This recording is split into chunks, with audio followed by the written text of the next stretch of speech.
Hello and welcome to the Metalheads podcast. My name is George. This is Buke. This is Jay. And we are joined today by Feind Gottes of Thy Demons Be Scribblin. How you doing today? Doing great. How's everybody?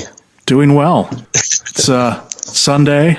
We're just I know Buke and I are watching the Redskins game on the wall while we're talking here. Jay's probably eating something. I am. It's a pumpkin scone this morning. I'm trying to keep it California style. Dude, hey, Feind, man, thanks for coming on, man. I mean, we're all going to praise you, but for those of you who don't know, I'm happy to be here. Cool, man. I mean, Feind supports us. We support Feind. He's a master of tweeting. He's always got some nice comments on any kind of post we make, and likewise us to him. And so it's just nice to have a kind of mutual support society here, man. It's super cool of you to join us today. Yeah, and why don't you, before we go any further, why don't you jump in and talk a little bit about Thy Demons Be Scribblin? Jeez. Well, that's our website that Colt and I started up a little over a year ago. Not quite a year and a half yet. We were both a little frustrated with trying to get some of our work out there and getting turned down, here, there, and wherever. Because you guys write. So, because we both write horror, original fiction. And we decided, well, why don't we just do this ourselves? And we started up Thy Demons Be Scribblin. And we're both big horror and metal nuts. So we do some album reviews, we do some movie reviews, and post our own original work. And along that lines, my first book came out about maybe 2 months ago. My story, Hell Waits, obviously coming from Slayer, was published by Dark Chapter Press. Nice, dude. Can't say enough good things about those guys. They are absolutely fantastic to work with. And that came out in Kill for a Copy, which is available on Amazon and Barnes & Noble. It's a print-on-demand book, so you have to order it online. Right on. Dude, congratulations, I have to ask dude. you first, Thank you. I second that too. We talked to a lot of these bands, how they use Bandcamp has allowed them to get their music out into the world. Yes, I love Bandcamp. Being a writer, where I'm not knocking you or saying it's any easier, but is it kind of hard to enter the writing world with it kind of being easy to type some words down and push it out there to everybody? Honestly, no, not really. It can be tough to get your work out there and finding the right medium for it. I've got a stack of rejection letters to prove it. So I have a ton of work that still has yet to see the light of day. So creating it is actually the easy part, if you will, for as easy as that is. Mm-hmm. And then trying to get it out there is just a bear. And not just get it out there, but get it out there and have people read it too. Because even what we post on the site, we hit some people, but we don't really know how much it's getting out there, Well, you guys, it's bad too, because I think other than television and the music industry, the other top three thing that really got hit because the internet was publishing, right? I mean, like it's also fell through the floor, Yep, and like Dark Chapter Press is just a small startup UK press, and I'm kind of a small business guy, so that's what I was looking for anyway, was a small publisher that can actually work with you and get some. They're trying to get their name out there too, so they don't want to put any poor quality stuff out. Is are they actually the book? I know the other one was print on demand, but they are actually going to print up copies, correct? Well, I've seen you holding copies, so I take it back. So they are printing up copies for Kill for a Copy. Oh, absolutely. You can get an actual physical copy or a digital download for like Kindle and whatnot. Cool. It's on Amazon, I assume. And yep. Oh yeah, Amazon, Barnes & Noble, and Waterstones, I think, is the other one. I think that might be a UK bookstore, because that's one I'm not familiar with. Cool. Now, Fiend, I don't want to speak for you, but as metalheads, I think part of the reason why we like heavy metal is since it's not popular, it's so obscure and underground that we're a family. And absolutely. And it's good the same way with horror, too. And that's where I was going with this. I see all these horror cons, or I see them at hotels here in the area all the time in the DC area. Is the same true for the horror world? Is that kind of why you also like it too? That it is that family sense too? Absolutely. It's all interconnected. And to me, I see the two very interconnected between metal and horror, but you don't see the crossovers as much as I would think you would. But yeah, both very niche, very family oriented, because if you love a terrible movie like the Texas Chainsaw Massacre or something, there's a small amount of people overall who love that too. I got it. We're going to talk about a terrible one today that I'm interested to see if you've seen it. So, but go ahead. I'm sorry, I didn't interrupt you. Yeah, that's all right. Cool. It has to do with what are we listening to. When we get to what are we listening to, I'm pretty sure Buke's got one that I do. Guys, did you have to bring on a writer for me? This is three guys I'm talking to now who blow me away, education wise, and this is the most nervous I've been yet. Why, it's very serendipitous. I'm just a regular dude, Buke, just the same as you guys. Hey, but Fiend, well, how did your path lead you into horror to start with? Because every guest we've had on before, we talk about kind of what was your introduction to heavy metal. What was your introduction to both horror and metal? But my introduction to metal would have been I've been listening since I was a little kid. I have my oldest sister. I have two sisters. My oldest sister is 5 years older than me. So when I was about 9, 10 years old, she had her first boyfriend, high school boyfriend, and he was a metalhead, Black Sabbath, Iron Maiden, and that's where I started. My first album I ever bought was AC/DC's For Those About to Rock. And then my first cassette, which were popular when I started buying music, was Ozzy's Diary of a Madman. Nice. You're totally crossing. I was probably about 10 years old when and it's just been downhill ever since. In horror, horror is really about the same, because I got into it. My sister used to torment me because I couldn't watch. I was too scared to watch the Amityville Horror, the old 1979 one. Mm-hmm. And I couldn't even look at the TV.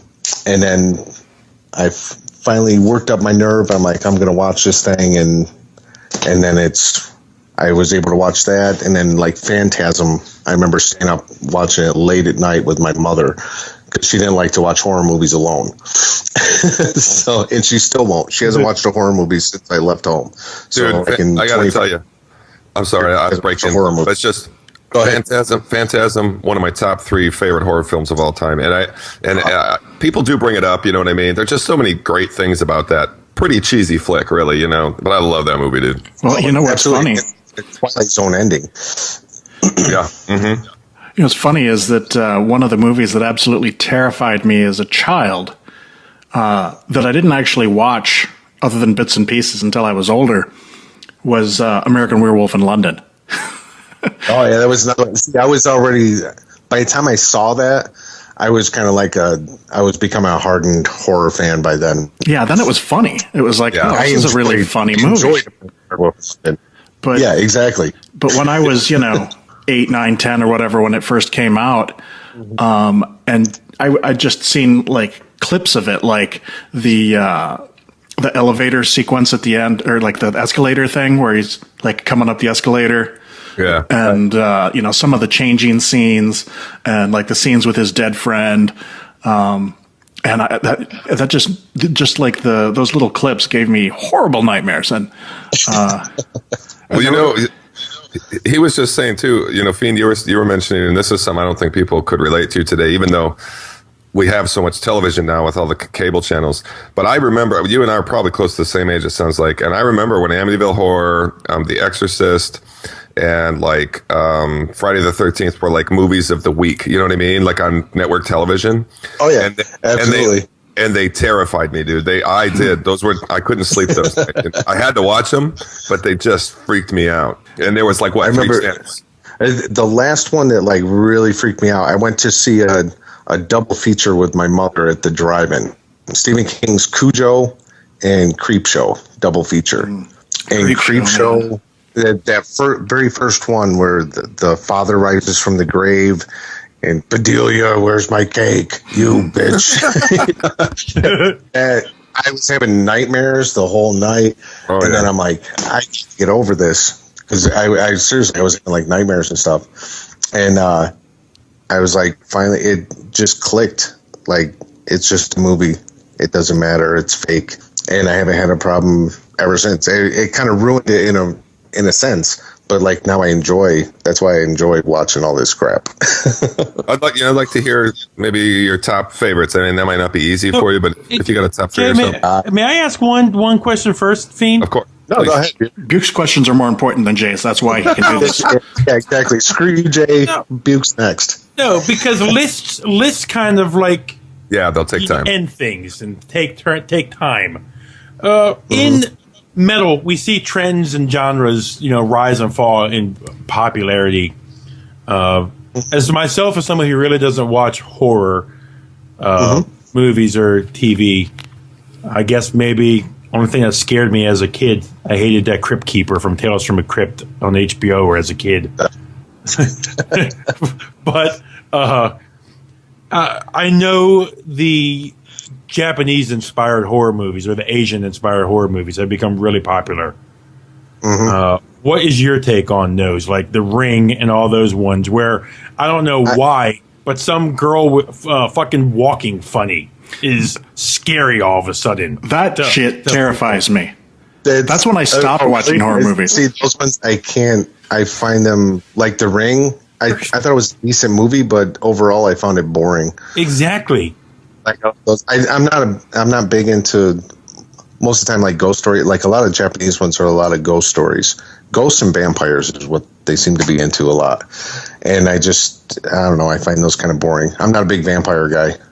And for the most part. And also, it seems now here in the States, I know you just said you don't like ghost stuff, but movies are trying to do like that found footage type of stuff. Oh God. So sick of it.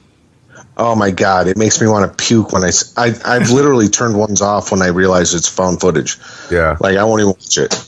But I mean, there are a few good ones. If you've seen, there was one that came out recently, I think last year, As Above, So Below. Okay. It's a found footage, which that style is annoying, but it's a good story. It's like a mystery.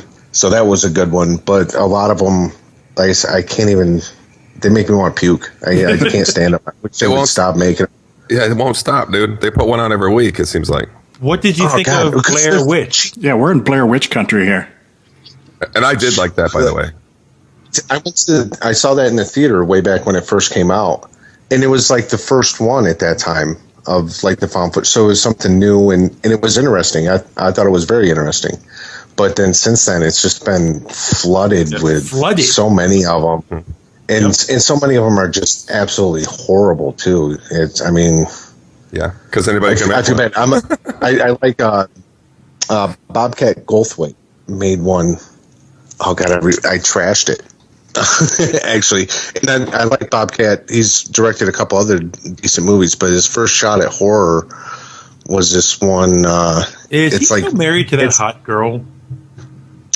Honestly, I don't know stuff, rumors and all that kind of stuff. I forget. He did one on. It's like on Bigfoot, and it's like a found footage thing. And that was him. Yeah, it drags out and drags out and drags out, and then finally at the end, you're hoping. I was hoping to see somebody torn apart, for some kind of payoff for sitting through this for an hour and a half, and it doesn't happen. I'm like, I want wanted to jump through the screen and kill somebody. If they'd at least had some troglodyte music in there, that would have been something. I mean, I'm loving that we're turning into strange territory now. But, Fiend, what I guess. Well, you were saying you don't like those found footage movies now. So I know in the horror world, a lot of people love cheesy horror, like something. Oh, I love something that looks some of the good B movies. Yeah, like the good B movies, like something that looks so fake, like a guy's organs being ripped out, and I'm like, please, this is so cheesy. Come on. What about something that's like Tucker and Dale versus Evil? Oh, that was good. I liked it. I love Tucker and Dale versus Evil. It's like one of my favorites. Yeah, I love that. And it's a total one that's like totally for like horror insiders. There's so many inside jokes in that thing, and I love it. It's funny as hell. Yeah, it was a good one. What about like the Evil Dead's Army of Darkness? This is my favorite one. It's funny because I just watched the first one here a few weeks ago, and my girlfriend kind of liked that. And then we watched Evil Dead 2 here like 2 weeks ago, and she hated it. She absolutely hated it. That's so awesome. And I love it. I'm a huge Bruce Campbell fan, so anything he touches, I would even watch Burn Notice when he was on that. Yeah, me too. You're ready. You must be so ready for the series then, right? I've been watching the trailers and stuff where it looks freaking hilarious. I love Groovy Bruce. What about the reboot Evil Dead? I liked it very much, and I actually took my son to see it at the theater, and it was funny. We had like this 15, 16-year-old girls like sitting right next to us, and they're like screaming and that cracked me. That was fun. It was cracking me up the whole time. That was one of those ones too that when I first, we mentioned Amityville Horror and all that stuff. When I saw that one, man, that first one scared me so bad when I was a kid. Me too. See, I didn't see the Evil Dead like the first one. I missed it like when it first came out. A buddy of mine introduced it to me. Like I was probably like 21 or so at the time. So I was really a horror fan by the time I saw it. I didn't sleep for a week, dude. I didn't. I was watching it with friends in high school, and I was like, "What the fuck are we watching this for?" But Evil Dead. The first Evil Dead, or Amity? First Evil Dead. Yeah, that scared the crap out of me, and I was hesitant to watch the second one, and I'm like, oh wait, the second one's funny. Yeah. Yeah, that's when Bruce started kind of being more Bruce, and then by Army of Darkness, I think of that as just a comedy. Mm-hmm. All right, now I want to hear that list, man. Just give me and I know that's hard, but like, what are your if you can, top 3 favorites, or would at least be in the top 3? You don't have to put it in order if you don't want. Oh no, it would really depend on the day you ask me. But like some of my favorites are like old school, like Phantasm that we mentioned. Love that. I still watch that. I still want that car too, dude. Yeah, exactly. Probably, I don't know whether I would go with the first Texas Chainsaw Massacre, or I honestly really love the remake of it. And I know that some people just hated that because they love to hate remakes, but I loved the remake. It was awesome. For a third, one that I absolutely loved when I was a kid was the original Poltergeist. Oh, yeah. I remember the face peeling scene where he goes in the bathroom and peels off his face. The other day I was really craving to go back and watch a movie I haven't seen in a long time that I really loved, and it was Nightbreed. Fuck yeah, dude. That's a great movie. You know what? I just watched the director's cut that they redid on Netflix probably like 2-3 weeks ago. Because I hadn't seen that movie in years and years. And the new one that they just put out. Dude, I just watched it too. Is it any good? Is it better? Is it worse? Longer. It's fun. But it's I thought it ended up, it was a fuller story, I guess I would say. Yeah, that'd be nice. Yeah, that's a great movie. Yeah, it's on Netflix. You have Netflix. Yeah, I'll check it out. Yeah, I love that one. And that was one of I love Clive Barker. And that's actually one of his stories that I've never read, is what that's based on, Nightbreed. Yeah. It's not called Nightbreed. I can't remember what it's based on. There's the name of the book. Cabal. Cabal. Yeah. Oh yeah, I read that. I read a bunch of all his early stuff. Yeah, it's like a short novella. The Hellraiser one is a very short novel. It's more of a novella than a novel. Mm-hmm. Yeah, the Books of Blood of his were the first horror books I ever read. Those early short story ones. And I had these copies with bitchin' covers too, man. Mm-hmm. I don't have them anymore. This was like in school. The Books of Blood I used to have a couple years ago they put out a collection with all of them in one. Yeah, and I had that. Somebody borrowed it and never returned it, but I love those. And but my first Barker was In the Flesh. His book of short stories called In the Flesh, which has the story that Candyman is based on. Mm-hmm. Oh, right on. It's short. I think it's like 10, 15 pages. It's not much of a story. What do you think about things like, particularly with Mr. Stephen King, where they take a short story and make a movie that has absolutely nothing to do with it? For example, Lawnmower Man. To be honest, his short stories seem to translate to better movies than his novels have. Fair enough. And the Under the Dome show, I can't even watch it. Oh God, it was so bad. As soon as I realized it had nothing to do, other than the fact that there's a dome, then they just sort of took off from there. Because I thought the book was good. Well, it was originally supposed to be. It was originally supposed to be like a short miniseries. Mm-hmm. And then it picked up steam and got popular, so then they made a full series out of it and then made the second season. And I don't know, I stopped watching after the first season. I'm like, really? I can't take it. That was the last Stephen King book that I read that I really enjoyed. I thought it was a really good book. You know, a lot of people were into his, The Green Mile and all that. People would call the classic ones. But there's a great film that came out a few years ago that was based on a Stephen King. I liked it anyway. It was the version of The Mist, the modern version of The Mist. It's the best fucking movie, man. Didn't see it. Oh, dude, it's it goes all Cthulhu at the end. It's fucking great. And that, the last scene on it, I will tell you that. Love that last scene. That's just so. That's so me. It's like the ultimate tragic. Oh my God, he does that, and then boom, you're saved. It's devastating. Yeah, you can't know George because you got to watch it because it's like. But yeah, that's an excellent one. I was a huge Stephen King fan when I was that was my first adult read was The Stand. Mine was Christine. I read that, and mine was. I was like, oh, it. I didn't read it until a little bit later. I was probably 16 or so when I read it. I was like 10 or 11 when I read The Stand. One of my favorite stories all time. It's The Stand, I think he means. Yeah. Yeah. Yeah. I remember I bought the unabridged hardcover when that came out, this massive tome, and I was like, "This is the greatest book ever." It is great. Yeah, it really is good, man. I read the original. And then the unabridged came out a few years after I had read it. And then I picked up the unabridged version too. But yeah, it was 300-400 pages more. I'm like, holy crap. How much more can you put in there? And they just can't make it into a good movie or a series. No, I saw a couple years ago, Ben Affleck was actually attached in trying to write up a script. He was thinking of doing his 2 movies. But I think since then, because now he's going to be Batman, he's moved on from that, so he's off the project now, and somebody else is on it.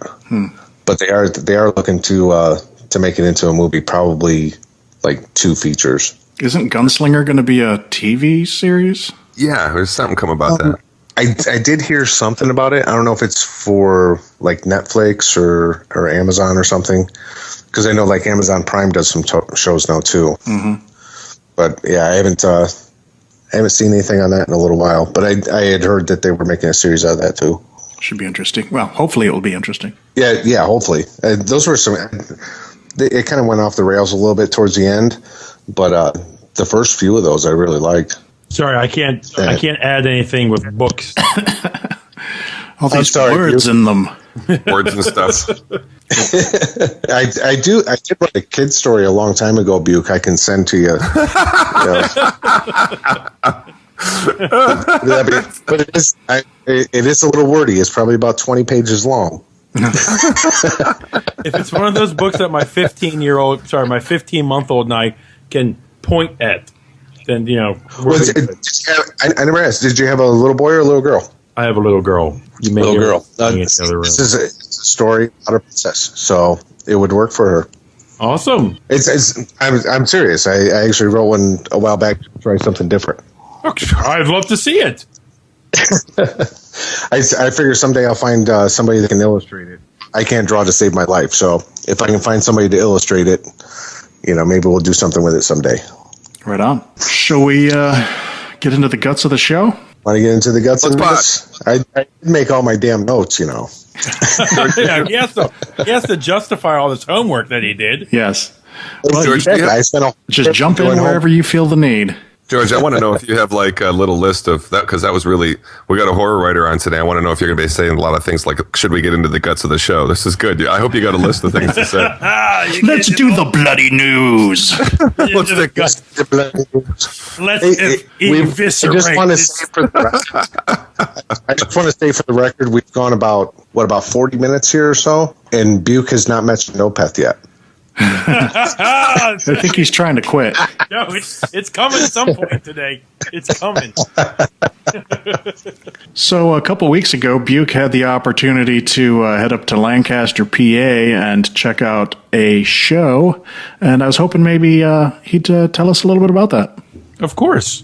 A couple weeks ago, by myself, I drove an hour and a half to see Revocation with Archspire, Black Fast, Cannabis Corpse, and I had the opportunity to interview Aaron and Ryan from Black Fast.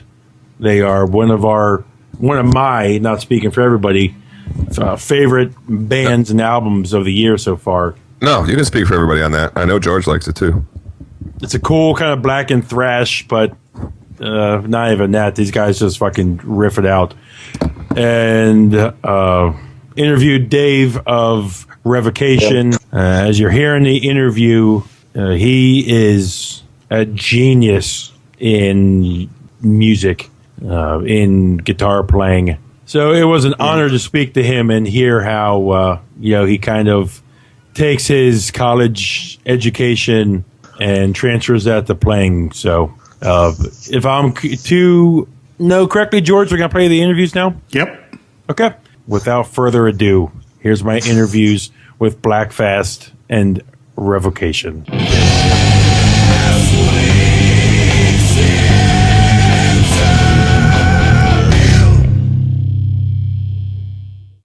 Hey, this is Buke from the Metalheads podcast, and it is an honor for me to be joined by Dave of Revocation. For those of you who don't know, the lead singer, guitar virtuoso, the genius that he is. Dave, how's everything going today?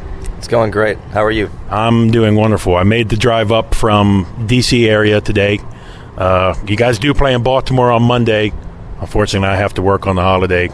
So came up here to wonderful Lancaster, PA, to see you guys. Now, you guys are on tour right now with Black Fast, Archspire, Cannabis Corpse, and your guys' selves. What's the second, third day on the tour? Yeah, it's it's the second with the whole package, and then the third show for us because we did like a warm-up show in Providence. How was that? It was fun. It was like a small little club called Dusk, like just kind of out this random kind of industrial strip. But it was fun time. Last night was insane. Played Manhattan with got to see all the bands and meet everybody. So last night was really terrific. Yeah, I saw you guys made a post on Twitter and Facebook that you said last night was one of the best shows you guys have had in a while. Yeah, it was. It was probably 300 people there in a smaller place too, and just going absolutely apeshit. I mean, people were literally hanging from the rafters and stage diving, circle pitting for the entire duration of our set. So it got a little crazy up there. I mean, people knocking over the mic stand, and one dude went flying into the drum kit. That's awesome. So it was just it was a wild time. And and you left there without being like Randy Bly, and you didn't unfortunately push somebody. And I did push someone off, but no, he isn't dead though. Yeah, right? no, he's fine. Yeah. No one got fucked up, so it is always a concern. Obviously, when you're playing, you don't want to see anyone get hurt. But I find metal crowds is it's weird. It's like this insane entropy happening where everyone's flailing around and flipping upside down. I mean, I saw dudes doing like backwards somersaults off the stage, and you're like, oh my god, is that dude like alive? And then they they pop up 5 seconds later in some other part of the crowd, and you're like, all right, well, it's like this weird undercurrent of hair and everything like that soaks them up and spits them out somewhere else. I don't know if you saw the clip on the internet. It was out maybe a month or two ago of some pit, and those kids who like to spin around and flail their arms like windmills and stuff. Somehow this kid brought a trash can in, like a WWF style, like Undertaker coming out of the rope with a trash can, and like was hitting people with a fucking trash can. So luckily you guys didn't have that at the show last night. There was no pallbearer wasn't there or anything like that. So So the last year and a half for you guys has been a whirlwind year. You guys released Deathless last year. I have no problem saying it again. It was my number 3 album of the year last year. Amazing. Thank you. Amazing work from you guys. You guys in that time switched record labels also, but a little bit before that, right? That was in the spring or summertime? Yeah, we, basically our contract was up with Relapse, and we shopped around to a bunch of different labels, and a bunch of them made offers. Ultimately, we went with the best offer, and we were really excited to be working with Metal Blade. Now having been involved with them for about a year and seeing how they work the record and the whole cycle, we're very, very pleased with them, and we've definitely become friends with a lot of people there and stuff like that. So it's a great relationship, and we're looking forward to continuing that into the future. Have you had a chance to? I'm sure you have interact and meet Brian, of course, and dealt with him. Oh yeah. Brian's great. Yeah. He's we've gone to a couple dinners and had some meetings together, and he's just a really great, knowledgeable guy. I mean, he's been in the scene for such a long time, and he's super supportive of us, which is great. I mean, I think the biggest compliment you can receive is when someone just kind of lets you do your own thing, and isn't like wanting to hear demos at every stage of the way, or it like they just let us That's kind of let you guys be, yeah. Right, which is great because that's how we're able to create. I mean, we write music for ourselves first and foremost. So it's great when you have people that are backing you, that have the confidence that this is the first time we're working with them, but we know they're going to deliver a product. We had Brian on the podcast, I think earlier this year or late last year, and the thing that stood out for me is how, for a guy who's been in the industry, since first putting out that Metal Massacre demo back in the day, he still doesn't seem bored with it yet, if that kind of makes sense. He's still flying the flag bigger than some bands are flying their own flags. Right. You always see him going to shows. You always see him supporting his bands. Mm-hmm. You always see him happy for the success his bands are seeing. He doesn't seem like he's sitting on this pile of money locked away from everybody else. He seems so accessible to everybody, and again, just like you said, so supportive of you and the band. Yeah, he's great, and he's definitely one of those people in the scene that are sort of one of the pillars of the metal scene, right? In a lot of ways, kind of holding it up and keeping that ship sailing. Yeah. Now, to get back to your guys' year again, you guys also, your friend and drummer left the group. Mm-hmm. With this internet age we live in, things can come out on both sides, and things can really be said, and it can start a big argument and stuff. But what we saw on the outside, at least from what I read, seems like it was you guys just kind of left on good terms, which in this day and age seems rare. Right. Yeah, he's doing his own thing, and we're super supportive of him and all his future endeavors. And I know he's working on some different musical projects, which I'm stoked to hear. So yeah, it was just one of those things where we parted ways, and we wish him the best. Yeah, and you brought in one of my favorite fucking bands, from Ash from 3 Inches of Blood. Mm-hmm. Awesome. Yeah, he really is an incredible drummer, and a bit of a secret weapon. I mean, 3 Inches of Blood certainly have a great caliber of musicianship and stuff like that, but it's Ash can do so many things behind the kit, and with 3 Inches we're going for a modern take on traditional heavy metal. But I mean Ash can play in odd time meters and flow with just so much grace. He can do blast beats. His feet are on fire with the double bass. I mean, we really lucked out getting Ash behind the kit, and it also worked out great because 3 Inches are sadly breaking up, but at the same time it wasn't like we had to like sort of poach him away from something or anything like that. So there's no blood in terms of that at all. I mean, like Cam's not here, fucking coming out through the shadows. Right. I know, he's gonna strangle me. But it's that their band was coming to a close, and he was a free agent, and he filled in for us in Europe, and we just hit it off super well, and we saw his skills. I mean, from like the first rehearsal that we did with him, it was like, holy shit, this guy is like on fire. So. Yeah, I mean, we're super lucky to have him in the band. Now, he at the time was living in Canada, right? Yeah. He still is, yeah. He still is? Yeah. Wow. Yeah, actually, interestingly enough, we just got his work visa. So he actually missed the first 2 shows of this tour. Really? Yeah. We had Charn from, John Rice from X-Job for Cowboy, fills in for 1349, now plays the Scorpion Child. So he helped us out in a big way, because without him, we would have had to cancel the first couple of shows. We went through all the proper channels with, applying for the visa. We even paid for getting it expedited, but it's just one of those things where, sometimes it just gets caught up in this, web where, you're expecting an answer back and it doesn't come, and then you're kind of like, well, you're supposed to hear back a week ago. And so... Here in this area, we call that the Sodom effect. Okay. Because with Maryland Death Fest, Sodom always says they're going to be there. Right. And then they say, visa issues. Yeah. And then, I mean, everything was super legit, like I said, but it was one of those things where it just didn't come, it came a couple days late. Shame that they missed him, too. Yeah. So we just picked him up at the airport today. But he's got his work visa for the next year, so we're good to go. But it's definitely one of those nail biter things, because you're like, oh man, like this could snowball quick into a big problem. Right. You guys, before you know it, could have been 10, 20 dates in. Right. Wow.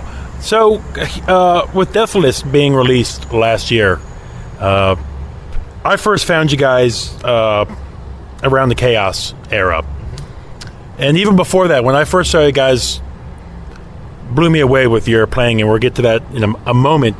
But for lack of a better term, what's stuck out to me about your latest release is you have a mature sound to the experience of doing this for a while is starting to show through, and the hooks to that album were just hitting you in the face the whole fucking time. Right. What do you think about how that album turned out and the critical reception it was receiving? And obviously, you guys, seemed like it sold well. You guys, debuted them well on the Heat Seeker charts and everything like that. So, yeah, it's every album, it's sort of another evolution for us. I think we're further honing our sound, and we listen to so many different styles of music, different types of metal, just different genres. So I think we're always kind of honing in on, what is Revocation, going to sound like in 2014 and 2015. And I think every year, we come closer and closer to kind of getting to that, crafting that sound that we're striving for. And I think you can be in different, mental headspaces, right? So I mean, Revocation in 2009 is going to sound different than Revocation in 2015, because we don't want to be that band that's, just sort of resting on our laurels and just sort of staying, in the same place. We always want to, push it to a different direction, still have it fall under the umbrella of, Revocation, but just maybe we bring out more of this element or scale back more of this other element. But I'm incredibly pleased with how Deathless turned out, and I think it's really just like sort of a great. It's sort of I think the pinnacle of our sound. I stand by every record we do, but to me, Deathless is my favorite one that we've put out. I think it's definitely the most mature. I think it's the heaviest. It's got sort of a dark undertone to it, and it also I think it's our best playing too. So Now, as somebody who, and this is probably the most interesting thing about you, college educated in jazz, correct? Well, I went to Berkeley. They have different majors there, so I didn't major in performance, but I did take a lot of like performance classes like that. My major was like professional music, whatever the hell that means, but it's sort of like a choose your own adventure major. So I did like a lot of education courses. I did like a little bit of music business. I did a lot of performance stuff. But I did study primarily with jazz guitarists there. I took primarily courses like involving performance in a sort of jazz or blues kind of element to them. Yeah. Have you played? I'm sure you have. You've played in jazz bands and blues bands. How does that stack up to playing in a tech death band? Is that harder? Yeah, I would. I mean, to do it well, I would say so. I mean, I'm just sort of in the past, I would say, a couple of years diving more into trying to be a little bit more serious in terms of like jazz and stuff like that, because it really just requires so much dedication and time. When I was going to Berkeley, you're in college, so you have to like make the grades. You're taking a whole bunch of different classes, so one class could provide a year's worth of like intense sort of study and knowledge that you can get out of it, but you're only taking it for one semester. So, and then multiply that out by however many courses you take in a semester. So I feel like you kind of you can't fully dive into everything. So I feel like just now I'm sort of going back through a lot of my old books and some old transcriptions and stuff like that, and really digging into it. So yeah, I would definitely. I mean, I think jazz and like classical are definitely like the two hardest like genres and demanding. Yeah, well, I mean, jazz, it's all improvised. I mean, there's certainly like you have to memorize forms and different heads and stuff like that. But I mean, the majority of it is the solos and stuff like that. So it's insanely difficult to have that freedom on the instrument. So it's something that I've been working on. With metal only being around a couple of decades now, is it also kind of harder with jazz and blues having such a already storied history of famous groundbreaking musicians who have been setting the bar and raising the bar each time? It's kind of almost daunting too to try and stack up to that, and realize that you're trying to play something that a lot of fans, in their eyes, they already, I guess, to kind of put it in terms like looking like a Muddy Waters or something. People may hold him as like the metal version of like a Sabbath. I guess where I'm going with this, as I lost my train of thought, is that with it being around longer, within a roundabout question, do you find it hard to try and play something new when you are playing that type of music? Well, I know that this question is fucking loopy and wacky, and I've confused myself. I don't know, wow, but there's so many amazing jazz musicians out there that yes, I mean it's very intimidating to play that style of music. I mean, just within the guitar realm, you have greats like Wes Montgomery and Pat Martino and Pat Metheny and these modern dudes like Kurt Rosenwinkel and Gilad Hexelman and Lage Lund, who are just phenomenal guitar players. So it's certainly very, very intimidating. And that's why I don't like call myself like a jazz guitar player and like that. I mean, I think I'm a metal guitar player who's trying to work on that and take a humble approach to that. Just because even if I never become a great jazz guitar player, I think there's so much that I can learn and apply to my own sort of style, right? Part of for me, guitar, being a musician in general, is just trying to find your own voice. So I think the more you expose yourself to, the wider your color palette is that you're going to be able to draw from when you're painting, whatever, to use like a painting metaphor. So it's like if you only listen to one band, right, you're sort of, your influences are sort of limited. But if you listen to everything from Cannibal Corpse to Beethoven to John Coltrane. You're going to have all these different, amazing, brilliant musicians. Thank you for justifying those Elton John vinyls that I own. There you go. Right. There's so that you just get more of an influence to draw from to hopefully craft your own sound and craft your own voice. So that was one of the things that studying with all these different jazzers at Berkeley really kind of drilled into me is find your own voice. Don't just be a carbon copy of someone else. Music is supposed to be an expression of your own personal emotions and feelings. So don't just try to emulate someone. I mean, you have to first learn by emulating, of course, but you want to try to move past just sounding like whoever and to really trying to find your own identity. Now, you just mentioned the word you just used earlier, masters. You have, I'm not asking you to toot your own horn here, on the internet and in trades, you've been called the best guitarist in metal today. I've seen it multiple times, in print, on websites and stuff like that. If this is the first time hearing that, or if you've heard it before, does that get in your head at all? And do you take a step back and first say, whoa, of course, thanks, but damn, that's a big weight to put on your shoulders.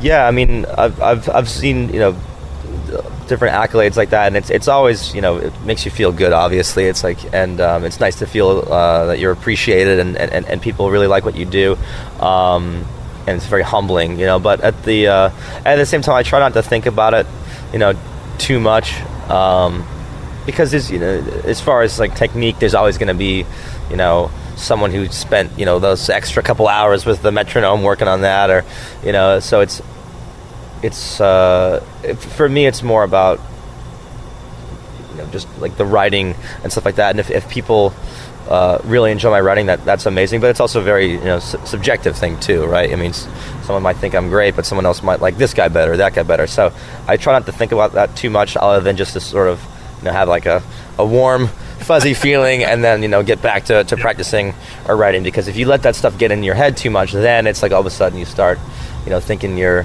Dave Mustaine. Well, you just start thinking you're I know you're the shit, you know what I mean? And then you stop trying. Right, then you start trying. Exactly.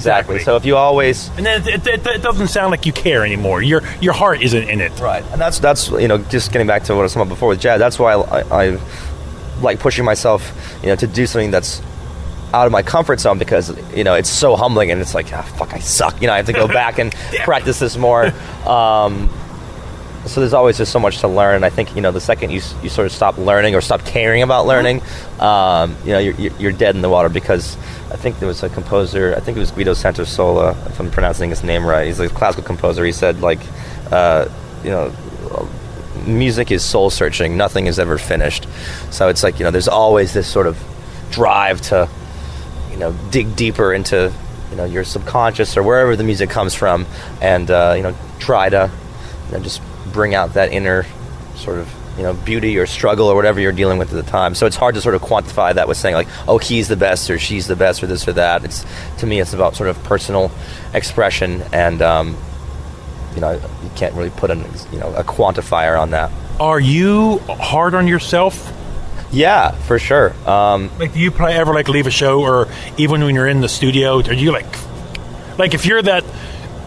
if you're a quarterback, let's put it in those terms, you missed that pass, and you're like, shit, or you played that note, and to you, where everyone else it may have sounded fine, but to you, and as technical and as perfect as you are, you're just oh, something's bothering me with that. It's funny, yeah. I mean, I remember being in the studio with Zeus, and I was like, that line doesn't sound right, and he's like, you're crazy, that sounds perfect.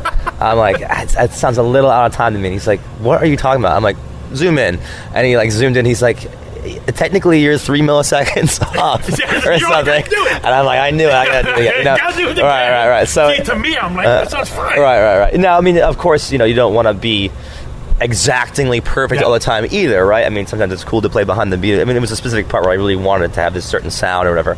But yeah, I mean, I'm very critical of myself. I think that you also have to let stuff go and realize, if you're playing live and you mess up a note, there's some people that it ruined their whole night, whereas to me it's okay, let me try to be better, the next night, but or let me try and work on that. But I try not to obsess over it, I guess, because you can also drive yourself crazy too, and then your playing becomes sterile or this or that. So I wanted to have kind of an organic feel and come naturally. And listening back to some old records like that, like old Van Halen records or this or that. I mean, or old Guns N' Roses, Aerosmith, all these different bands. Like there was some grit to their playing. It wasn't this perfectly quantized thing. So it's hard in modern metal because I feel like the modern production sometimes it's stripping out that kind of organic quality for like a more like super pristine, precise thing. So. But as a guy though who plays that so technical and so perfect, I know you said you like it, but are there any of those things that like at the 3-minute mark, there's going to be that one thing, and it's like that little like nails on a chalkboard sound to you? It's like, oh, there it is again. Oh. You got to tell yourself, snap out of it.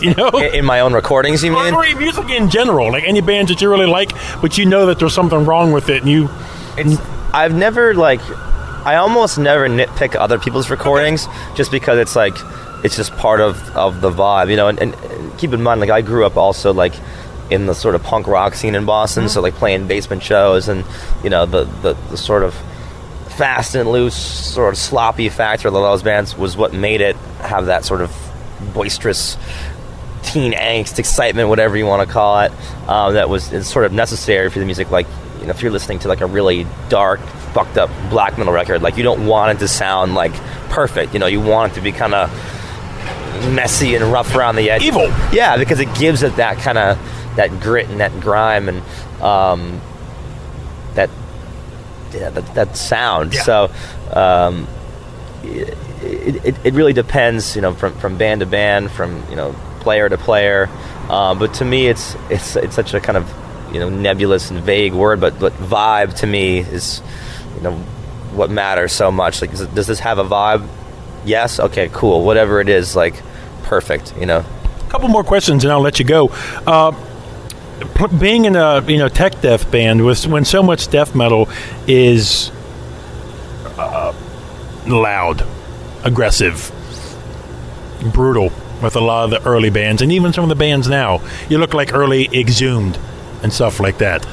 Have you ever caught in flack for being a tech band, for being almost a little too perfect in the eyes of the purists or the old school guys? Yeah, I mean, with the internet, it just gives a mouthpiece to anyone, and just you're a meme somewhere on Reddit or something. Right, exactly. So yeah, there's gonna be people that are like, oh, this is too pristine sounding, but sometimes you read these comments and people just have no idea what they're talking about too. I read something that was oh yeah, there's songs don't flow like this, the riff in this song, then the chorus is in a totally different tempo. It's not a different tempo. It's in the same. It's it's halftime, but it's not a different tempo. So there's all these different opinions out there, and I think you have to just kind of take it with a grain of salt. You're going to have people for the same reason that when someone's oh, he's the the best guitarist or whatever, it's that's great, but you can't let that go to your head. And at the same time, the criticism, you just have to accept it and say okay, we're not for this person, and maybe we can win him over down the line, or maybe they'll never like the band. Keep in mind, sometimes the most negative comments you see on YouTube and stuff are from people that aren't even metal fans, just popped up randomly in their feed, and they clicked on it, and they like country music, and they're like, this is all noise to me. Right, and you're like, yeah, obviously, if you like Miley Cyrus, you're not gonna. That's what everybody says to me. It's just noise. What are they saying? Right. You don't get it. Right. So it's not for everyone, but that was what drew me to it in the first place. Was that sort of, it's going against the status quo. It's not meant for everyone. So you're putting yourself in the public eye in the age of the internet. You're always opening yourself up to criticism, but I think you just you can't drive yourself crazy with it. Now, one more thing, to somebody who doesn't know music and hasn't been educated and really trained in it, maybe that's without doing a class here for people. How do you suggest or recommend people really try to learn, rhythm and music theory and stuff like that, to where music like yours and just music in general, they're really appreciating it more. They're just not putting on, let's say, Deathless and just letting it play. When they're really understanding, hey, just like, man, he did that time signature, then he went to that, and then switched to that, where it's really blowing your mind because you know it even on a deeper level. Yeah, that's a hard question because I feel like... because I'll be honest, I don't have a fucking clue. Yeah. To me, it just sounds badass. Right. I know you're doing something amazing, but since I don't play guitar, a lot of it goes over my head. Right. And I hate to say that because I'm not trying to make your work any, all the hours you put in any less. I think that's sort of really the kind of way to do it. Like, I don't think necessarily have to know music theory or anything like that to appreciate music. I mean, if anything, it's makes it that much more special because there's a certain mystique about it. So you don't have to know it to like it. Right. And even as a musician myself, like, I catch myself sometimes like overanalyzing things, but when I enjoy music the most is when I'm not thinking about that stuff and I'm just sort of getting back to that sort of childlike, wonder of listening to my favorite band or something that's like nostalgia. And I do think, learning sort of the history of different things and stuff like that can lead to a different... All these different things are add-ons that can lead to a deeper appreciation of it. Like, okay, I understand what's happening here, so I like it more now. Or this was so cool because of the historical context, like they were doing something really different, and that brings a deeper appreciation.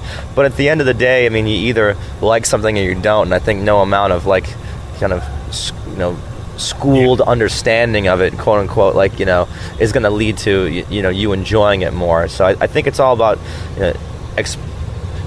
being exposed to things, being exposed to them with an open mind, and trying to put things into a little bit of a historical and even sort of philosophical context, right?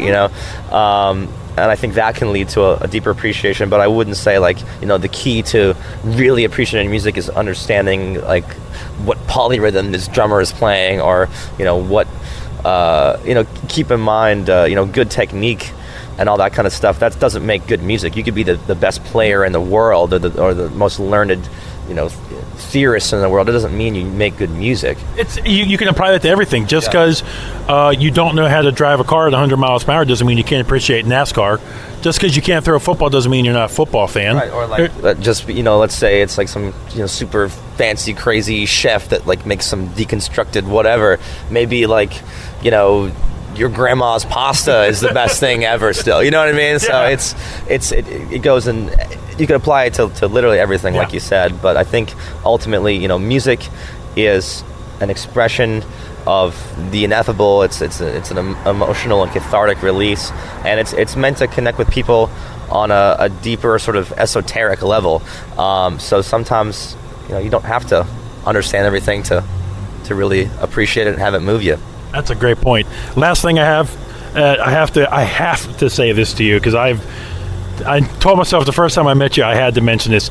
On the deluxe edition of Chaos, you have a cover of Faith No More. Was that something you've been wanting to do for a while? That stuff, your cover of that is hilarious. Thanks. And it's I'm drawing a blank on the title right now. Surprise You're Dead. Yep. I've been a Faith No I've been a Faith No More fan for a long time.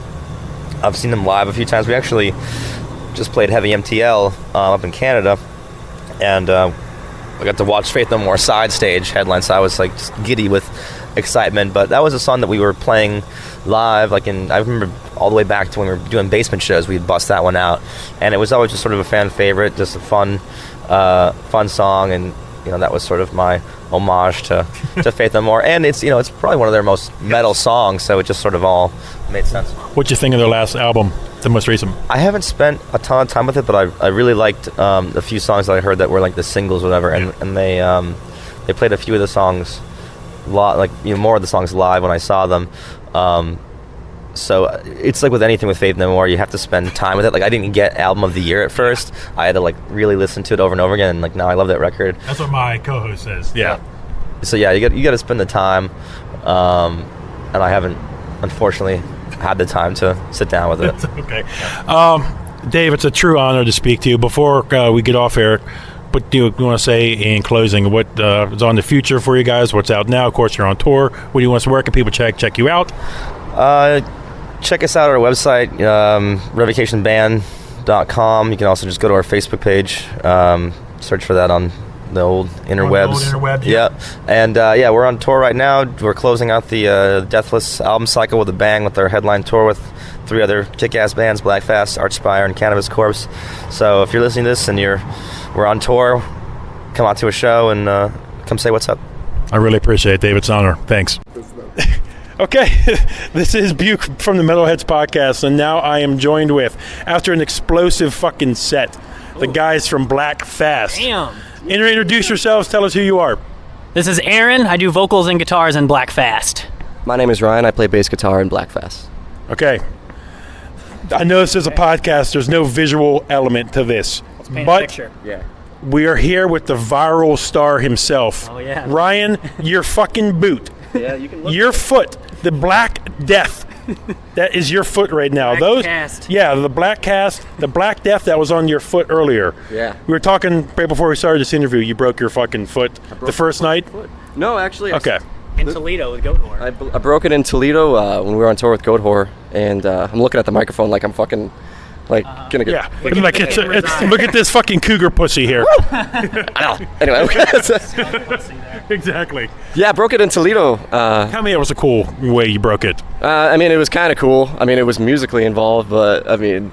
Well, it was cool because he broke his toe the first night of Goat Horse, so he had been favoring it for 3 or 4 days, and then we did a double header. We played Detroit, drove an hour south, played Toledo, loading out gear in Toledo. He rolls his ankle carrying a I cab. heard a snap that sounded so bad, dude. It sounded like One of somebody the things took. you fucking do, right? And I fell, and some dude came and picked up the amp with me, and I just go, dude. I didn't even know this guy. I looked at him like I was crying. And I ran up to Aaron, and I just go, dude, I hurt my foot real bad. No, you said, dude, I literally just heard a snap and broke my other foot, not my toe. Jesus. And then the next day, the van broke down in Lansing, and we had to take him to the hospital. It was a hoot. Yeah. And then 5 days later, he had fucking fungal growth and trench foot. Yeah, I was looking on your guys' Instagram today, and I see this picture, and I have been No filter. Yeah, whoever On that runs picture. whoever runs you guys Twitter and Instagram, I've been fucking. I'll get to that later, but I've been hitting you guys up nonstop because we are huge fans of you guys. But I pulled up Instagram today, and I see this picture of your foot. And like I was telling him, it looked like he was just at the North Pole or Everest, and he got stuck, and it was bad frostbite on your foot. In France in 1917 or something. And then I see the quote today, the caption. They said you almost lost your foot. Yeah, or well, could have. They said. I don't know. Well, that's what the fucking hospital said. Yeah. They Well, were I guess fucking- we're not doctors. We gotta. Well, I'm just saying. You just play one on stage. Play one on TV. I'm just saying. Yeah, dude, he's a George Clooney motherfucker, man. Yeah, you're just saying. But so now, luckily, you're a bass player. Yeah. You can be put into Just a bass player. Yeah, just a Just the yeah. bass You can player. be put into a corner. You can just prop your leg up there. Yeah. I mean, when I'm not loading water on stage, I'm usually just resting my foot. When he's not getting us fresh towels. Exactly. So you got the boot now. Got You're the able. boot. Obviously, it's not stopping you from touring, which is fucking awesome. No, you gotta play. Exactly. You got to play. We showed up with Goat Horror in a rented U-Haul, and Homeboy gets out of the U-Haul freight van with crutches and a cast, and was like, They thought it was a joke. Yeah, they thought it was a big hoax. It's like, motherfucker, no, we're not stopping. We're not going home. I know he isn't metal, but did you see the Dave Grohl? Yeah. Oh, yeah. Broke his leg I or mean, something. it doesn't matter what music you play. He's That's on the fucking throne, that's bad still to the bone. playing. Yeah, Yeah. exactly. You gotta play, man. Fuck with that. You can't. Exactly. You can't miss the gig, dude. That's weakness, So, if it does get bad enough, maybe some of the merchandise funds can go to getting you like a little rascal scooter. That'd be nice. I'd love it. Get this guy, around. Yeah. I'd like to have a Motorized, yeah. motorized legs, or like the robots in what's that movie? I forget. Anyway, I Robot. I want the reverse legs. I want the fucking Lambo want I bionic? want suicide door legs. right. That was like, yes. Open up, yes. Put some little blue glow lights on there or something like that. You'll be fucking Get cool. rims on them and shit. So, gentlemen, you guys just released your latest studio Indeed. album. yeah. Fucking amazing. Wow. Thanks. I have been singing the praises of this. Now, please, forgive me, though. No, go ahead. I was just introduced to you guys over the summer when we got a promo.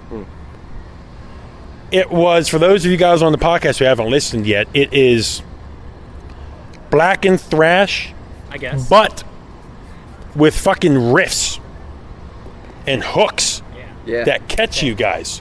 Almost like the band Vector. Yeah, Okay. yeah. We're good friends with those. Yeah, Yeah. almost. But the fucking riffs that you guys have in are kind of like make you think to yourself, Matt Pike, High on Fire, who? Oh, easy. Yeah. Your guys' riffs are fucking killer. Thanks, man. So, the latest album, Yeah. you guys happy with how everything's turned out? Absolutely, yeah. We're a riff band. I mean, we're a guitar first, like, not so much guitar first, but like song first, I guess. Like, we try to write a song, but we try to pack it full of riffs that like we're totally fucking jacked off about. I Yeah, guess. that'll fucking snap your foot. Yeah. Riffs, exactly. Break your bones, yes. Yeah, absolutely. Exactly. And when it comes to writing these riffs, we really don't skimp on any detail. You know, even if it's just a 1-bar filler riff that we wrote 6 years ago, which actually is on the record. You know, that happens one bar we wrote 6 years ago. Yeah. You know, it made sense, and if it didn't make sense, or if it's something that we didn't believe in wholly, we wouldn't put it in the tune. But to have a thrash band, what would you guys? You know, we were saying earlier, this internet. You know, you can put anything on the internet. That's true. Everything online wants to put you guys in every band in metal. Plug them in the genre. Plug them in the genre. But that's in metal. So when You're right, it is. So when you talk to a person at a restaurant or somebody at the coffee shop, and they say, "Oh, you're a musician. You know, what kind of music do you play?" It's heavy metal. Heavy metal. Rock and roll. Yeah. Yeah. I mean, so like, I think that's an important discernation, like an important thing to discern. There is that there's a difference between who you're talking to, I guess. True. You can be talking to people who like really want to figure out what subgenre and what label it is, and that's fine, you know. And then I'll, start rattling off the mouthful that people progressive blackened death thrash or whatever it is, and I just go, wow, that's a lot. Wow. Yeah. And but to like 95% of everyone else that you talk to, it's like, I play rock and roll, I play heavy metal. Yeah, and I play gnarly, like fucking gnarly heavy metal, basically. That's a great point you bring up, because I think when people are so quick to put bands in genres, it almost excludes a large possible fan base that you may get down the line, because in metal, some guys draw their battle lines fucking thick. That's true. If it's black metal, it's black metal all the way, and your power metal or whatever better not creep in to my fucking black metal. Yeah. You know? And in addition to what Aaron was saying regarding how we say to other people what we play, like strangers or whomever, as we lump it into heavy metal, rock and roll, it's not a smugness, because it's not like we're trying to defy a genre or not lump ourselves into a category, but we literally don't think about it that way. We've never had a discussion about what type of music we wanted to play. We just always wrote this kind of stuff together. This is just how it sounds like when we play. So like when we hang out, like it sounds like how we hang out, basically. It's almost like, not to take the words from you guys, but it almost sounds like just this is you guys just naturally turning on the amps. Yeah. And this is what just comes out. And that's That's the single hardest thing to do, and it's also for us like probably the most important thing to try to achieve. It's almost impossible to attain that, but that's what we go for, I guess. That's what we shoot for. Have you guys started to see yourselves starting to get the recognition and the feedback now from people like myself who are finding you guys, who drove up here 2 hours for you guys? Wow. And Revocation, of course, but Yeah. but I drove up here for you guys because your album is just blowing me away like that. Are you starting to see that feedback coming in now? That, man, this is starting to pay off. Yeah, I mean, the more that we go city to city, we keep meeting people that have anticipated seeing us and greeting us, and every city we go to, we see or meet some people that like want to hang and listen to the shit. You guys are from St. Louis, correct? Yeah, we're from St. Louis, and it just kind of knocks us out, like every time somebody like comes at us with all this positivity, because it's been, overwhelmingly like, people are like stoked about it, and we're just kind of like, wow, cool, because we made a record that we really like, and when other people like it, we're just like, oh, fuck yeah, awesome, it's validating.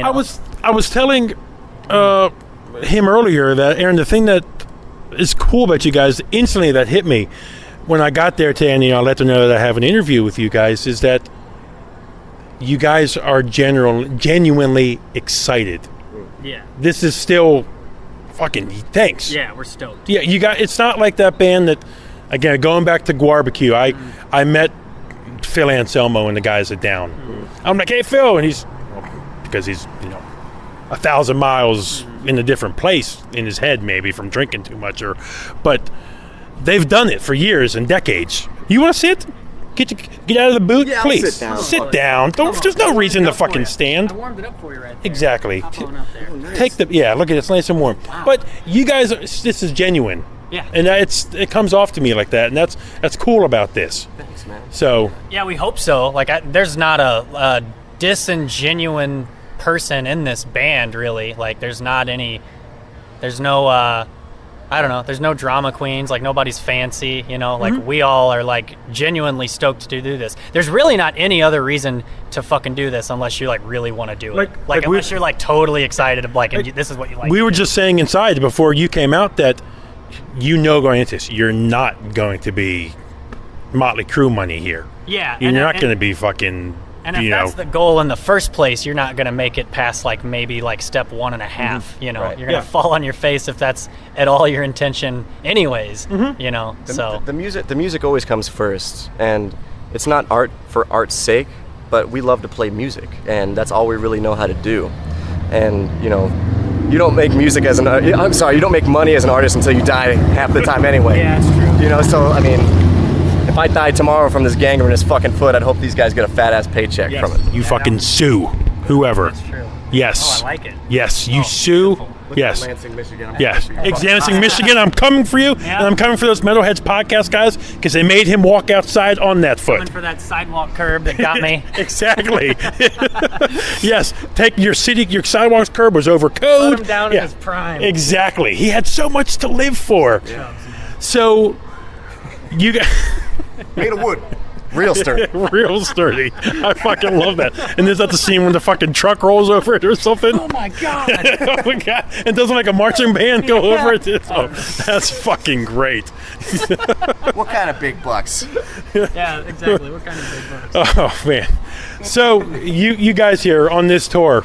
How's that? I know it's only the third date, right? Second night. Second. Yeah. Jeez. Just shy of 24 hours into it.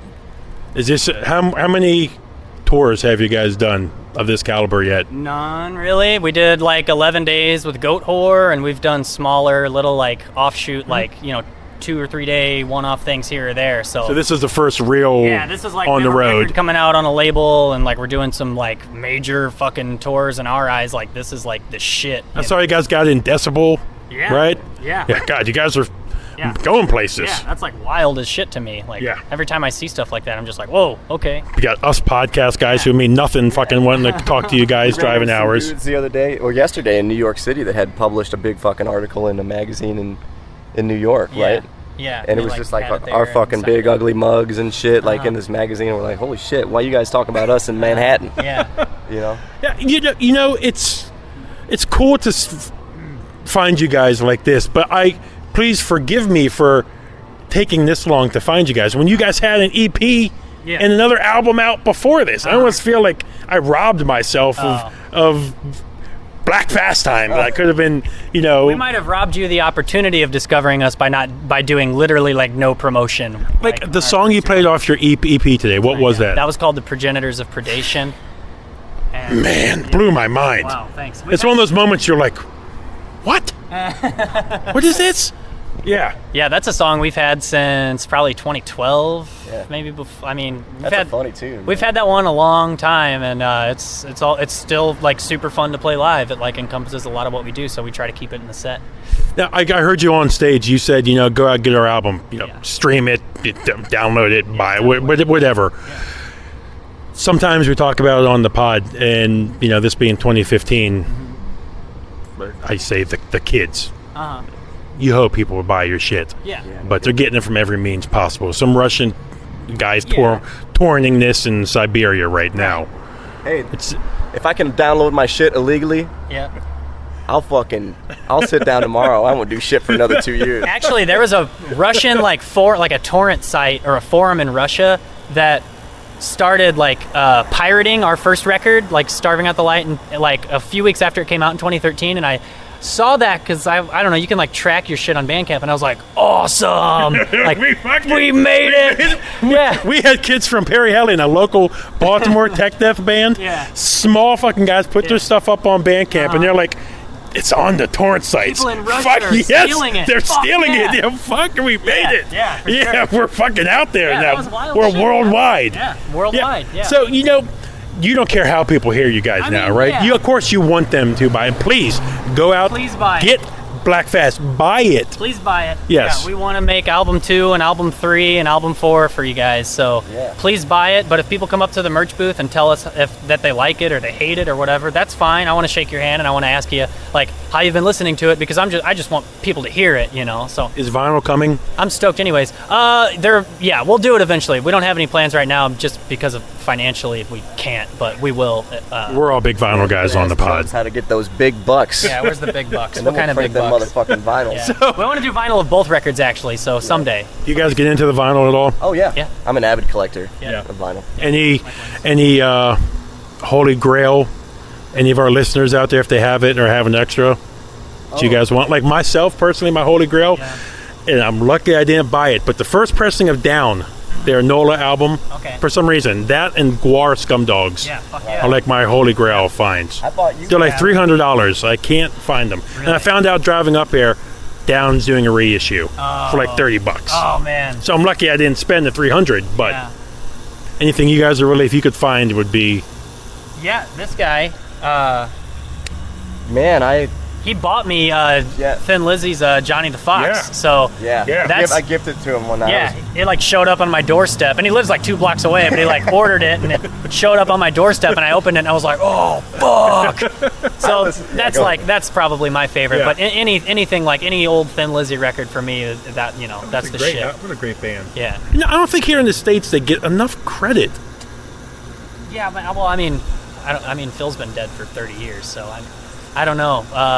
Good point. They're my favorite band, though. Are they really? Yeah, for sure. What's your favorite album? Oh, I don't know, man. I don't You know. can say Jailbreak, dude. It's all right. It's okay. It's okay. We're not going to call you a poser here. Break through fucking Black Rose, but even Shades of a Blue Orphanage, like I literally love their entire catalog, like all of it. Like I can't even. It's can't. arguably like fucking perfect rock and roll music. Yeah, you can't fuck with it. It's heavy. It's feel good. It grooves. Yeah. That's what I say about Deep Purple all the time. Yeah. That so many people don't give Deep Purple a lot of credit. I totally feel that. Yeah. like people just know, hey, Smoke on the Water. Right. And they don't even look at like Burn or those Oh, yeah. other stuff. It's just great. It's a shame. Yeah, it's a shame. It's just great rock music. Yeah, I think in their day they were held in like probably high regard by every fucking band on the planet, and still to this day, like serious like rock guys and collectors and people who are into it, like Deep Purple. You can't fuck with Deep Purple, but everybody else probably is like Smoke on the Water. Exactly. Like my wife knows Smoke on the Water. She doesn't even listen to metal. Yeah. Oh, Thin Lizzy, Boys Are Back in Town. Yeah. But that's fine. That's fine. Yeah. And for you, any?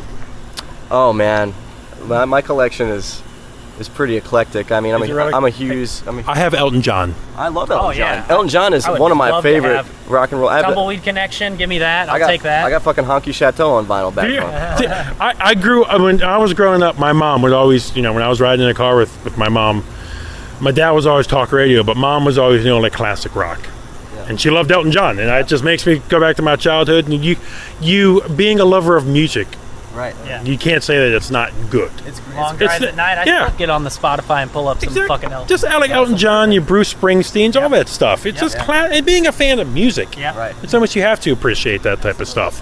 For sure.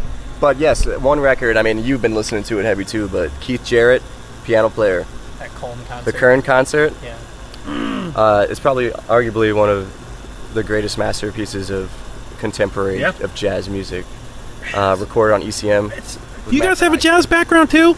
Yeah, I studied jazz guitar performance in college. Yes, That's what- they do. Yeah. I don't as much, but he enjoys I interviewed Dave earlier, and those kids from Perry Hellion, we interviewed jazz kids for them too.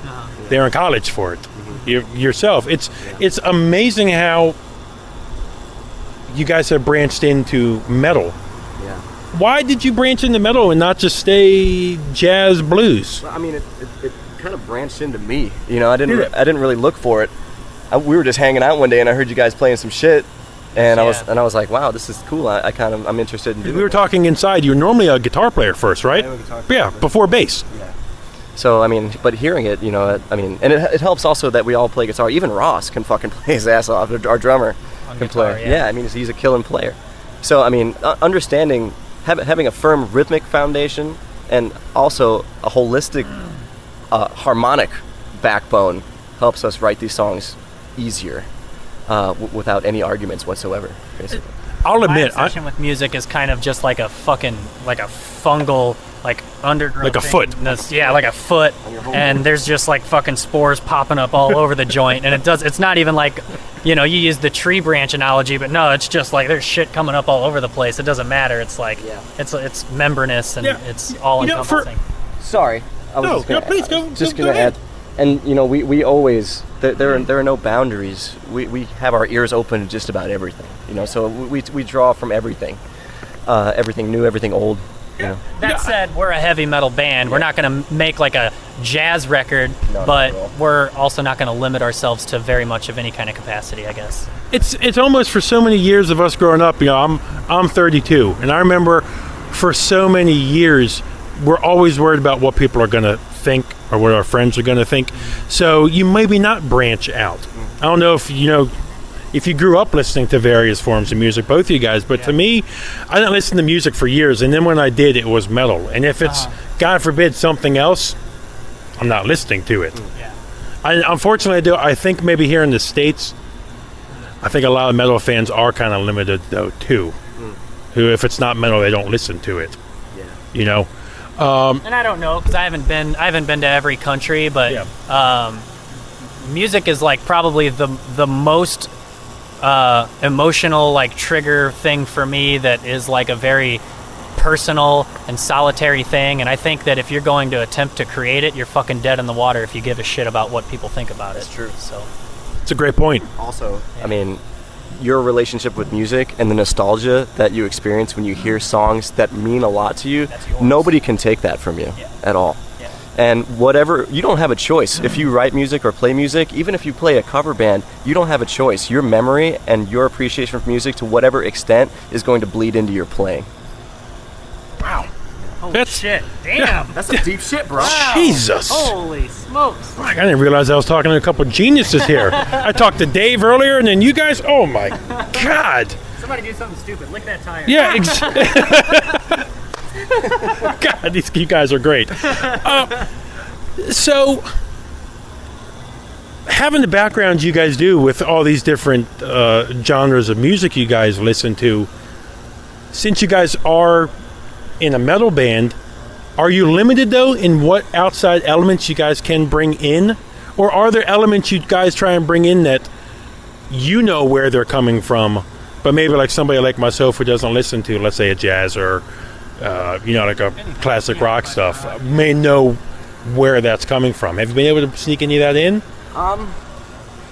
I think if you do it right, they can't tell that you blatantly ripped something off. Right. And everything is a stolen riff, man. And I was just about to say, right now, September 2015, it's all been fucking done. That's true. It's all been done. Everything's been done. So you just get back to square one, like we said earlier. It just needs to sound like you turn it on your amps. That's what we talk about on the podcast a lot. Is like my friend George, who I do the podcast with. We're not naive enough to think we're doing anything new.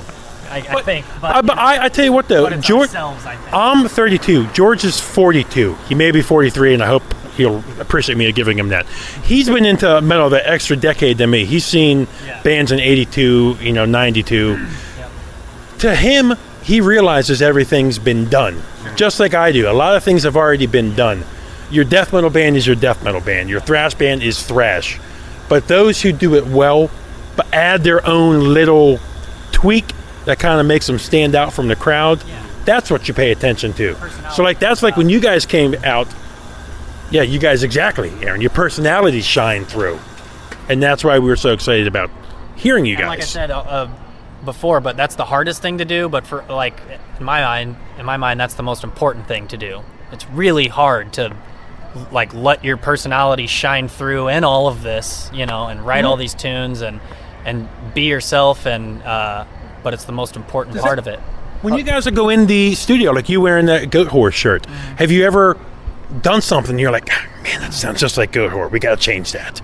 Or Well, interestingly enough, I mean, some of the tunes before they actually had names were titled after the riff that sounded like the band that the riff sounded like. Yeah, like we'll have a riff in our head and we're like, oh, that sounds like an Immortal riff or something, and it's just, you know, like when we're writing shit, it's so that we like will know in the practice space like what part kind of sounds like what, and then it just all goes into when we're putting shit together. It's for the purpose of relativity and the orchestration and song structure, essentially. Yeah. But we don't. Again, it always comes back to a memory or some kind of emotional response. Yeah, you guys, this being your first real tour, do you guys have a chance to listen to music? Do you guys even listen to music? Yeah, I listen to a lot of music. Actually. Do you? Yeah. What are you guys listening to now? I've been listening to the fucking new Dr. Dre record. Okay. Shit. Yeah, I was interested in here between bands or playing rap. Yeah, I mean, I will admit I am not a rap guy, but I never knock any music because I don't listen to it. It's not my place to knock it. Yeah, but coming in, but coming in here to Bone Thugs, I was like, shit. But coming in today, they're playing rap. I'm like, it's cool. It's different. Yeah. It's like, you know, every club we've been into before a concert, you know, okay, just a matter of time before like Angel of Death comes on. Right. Yeah. It was cool. It was something different today. Absolutely. Everyone was loving it. Yeah. So you've been listening to that the new Dre. I mean, seriously, on this road, on the trip, right now, I mean, I've seriously done everything from fucking Gustav Mahler to Dr. Dre to fucking Run the Jewels, new hip hop shit. You know, I do it all, man. That's cool. A lot of jazz, man. I listen to Bill Evans more than any other musician in the world. Really? And I mean, I'm a guitar player, bass player. I don't even listen to guitar players. So. I'm naive with jazz. I know I know what good metal is. I know what bad metal is. You could put on a jazz album for me, and I could not say that this is good or bad. To me, it all sounds the same. Yeah. What is it for you about jazz that defines what's really a good one or a bad one? Being somebody who's trained in it. Well, that's interesting, and once again, I'll say it's all relative, and it's the same thing if you enjoy metal music or anything like that. It's subjective to the listener, but a good jazz record will have a solid rhythm section. The rhythm section is the most important thing in any band. Also, an understanding of harmony and melody, and how to improvise melody, and how to improvise comping for other band members and stuff like that. You can find a good jazz record just about anywhere if they're not following the formula per se correctly, but abiding by and knowing how to speak the language of jazz music. Yeah. The one I heard it once put in an interview about jazz that when you're in like a metal band, if you're, let's say, Tom of Slayer, you can maybe with your vocals kind of carry the torch a little bit for maybe the rest of your bandmates who may be a little off or missing on some parts. Yes, you can't do, you know, the Hanneman solos and King's work and stuff like that, but you can kind of carry the weight for others more. I've heard in jazz put that each member of the group really is... Yeah, there's a weak link. Yeah, if there's a weak link in jazz, it's really going to show a lot. That's true. Even as a listener that listens very passively, you'll hear a bad tune and know that it's a bad tune. Yeah. Right now, I could play you some shit right now that would make you fucking cringe. You know? And I mean, with all due respect to the musicians that are playing it, of course, but I mean, if they're fucking up, then they're fucking up, man. Yeah. You know? You have no problem saying that. But I mean, I fuck up. We all fuck up. You guys on stage today could have fucked up, and I don't know, but yeah, probably 300 times during that set, that 25 minutes. But you know, whipping your hair around, Aaron, you fucking made up for That's it. what I do. Fuck, I love it. You got to. God, I love it. The cohesiveness of a group and how they communicate with each other on stage, but also almost more importantly is off stage.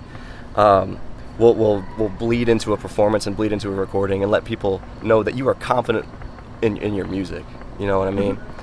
So I rely on these guys. That day that he broke his foot and our van broke down, we had probably one of our best sets in Lansing with Goat Whore, in the last 2 or 3 weeks, I would say. When everything was setting up to be like just you guys at each other's teeth and fucking, ready to fighting each other, but it turned out to be a great show. That's awesome. Moment where we were just, all right, fuck it.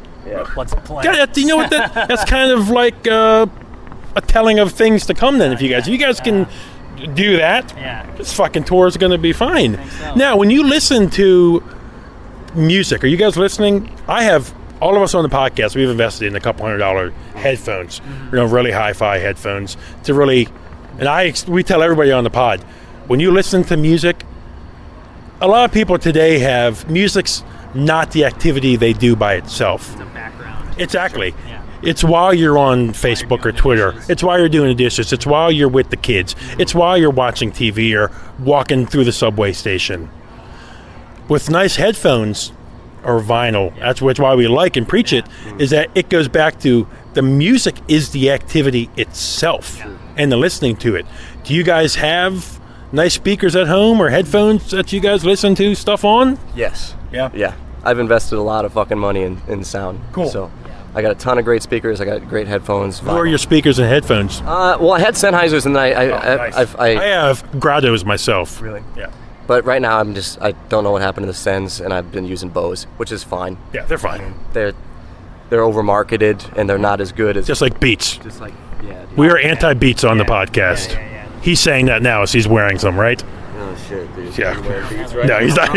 he's not having it on. No. I was about to drive. Yeah, exactly. No, but I have Martin Logan speakers, nice electrostatic speakers. It's just when you hear all the intricacies, I think that a lot of people miss Yeah. with these That's little what's cool about buds vinyl. now. Like you can hear the fucking room they were playing in, Absolutely. Yeah. I'll come home and like I don't like have a TV at my house. Like I'll come home and play guitar or like maybe cook dinner and watch Netflix, but for the most part I'll just fucking lay on the floor and listen to fucking a Towns record or that Keith Jarrett album or Thin Lizzy or something, and Does it bother you guys at all that listening habits have changed? That people aren't, because when you guys are in, I've never been in a recording studio, but I'm sure you guys are hearing it. So I don't know. I don't really know what it was like. Like, It's a great point. Yeah. Shit's gotten really wild in like the last 5 years with like smartphones and now like iTunes and Spotify and that kind of stuff. But it seems like it just makes it more accessible, and maybe there's a trade-off in quality because of compression and file size is getting smaller and smaller. But I think most people don't care. yeah, no, they don't.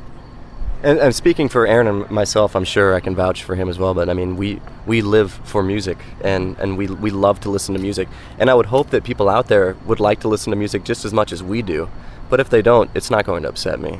I don't think everybody's an audiophile and really gets into the quality of it. Yeah, you're right. People don't have a couple hundred vinyls like we do, guys, or they just maybe have a handful, Right. if that. Yeah. Most people don't. Yeah. Everybody has a different agenda, man, and Exactly. I respect that. Yeah, so do I. So do I. If us interviewing you guys get somebody to stream it, cool. Yeah. But if it gets somebody on board demanding that you guys come out with vinyl, even better. Sweet. That it's a double-edged sword. Music is so accessible now that everybody that I can go on Twitter like I've been doing all day again, blowing you guys up. People can be like, Black Fast, who's that? They can go instantly right now.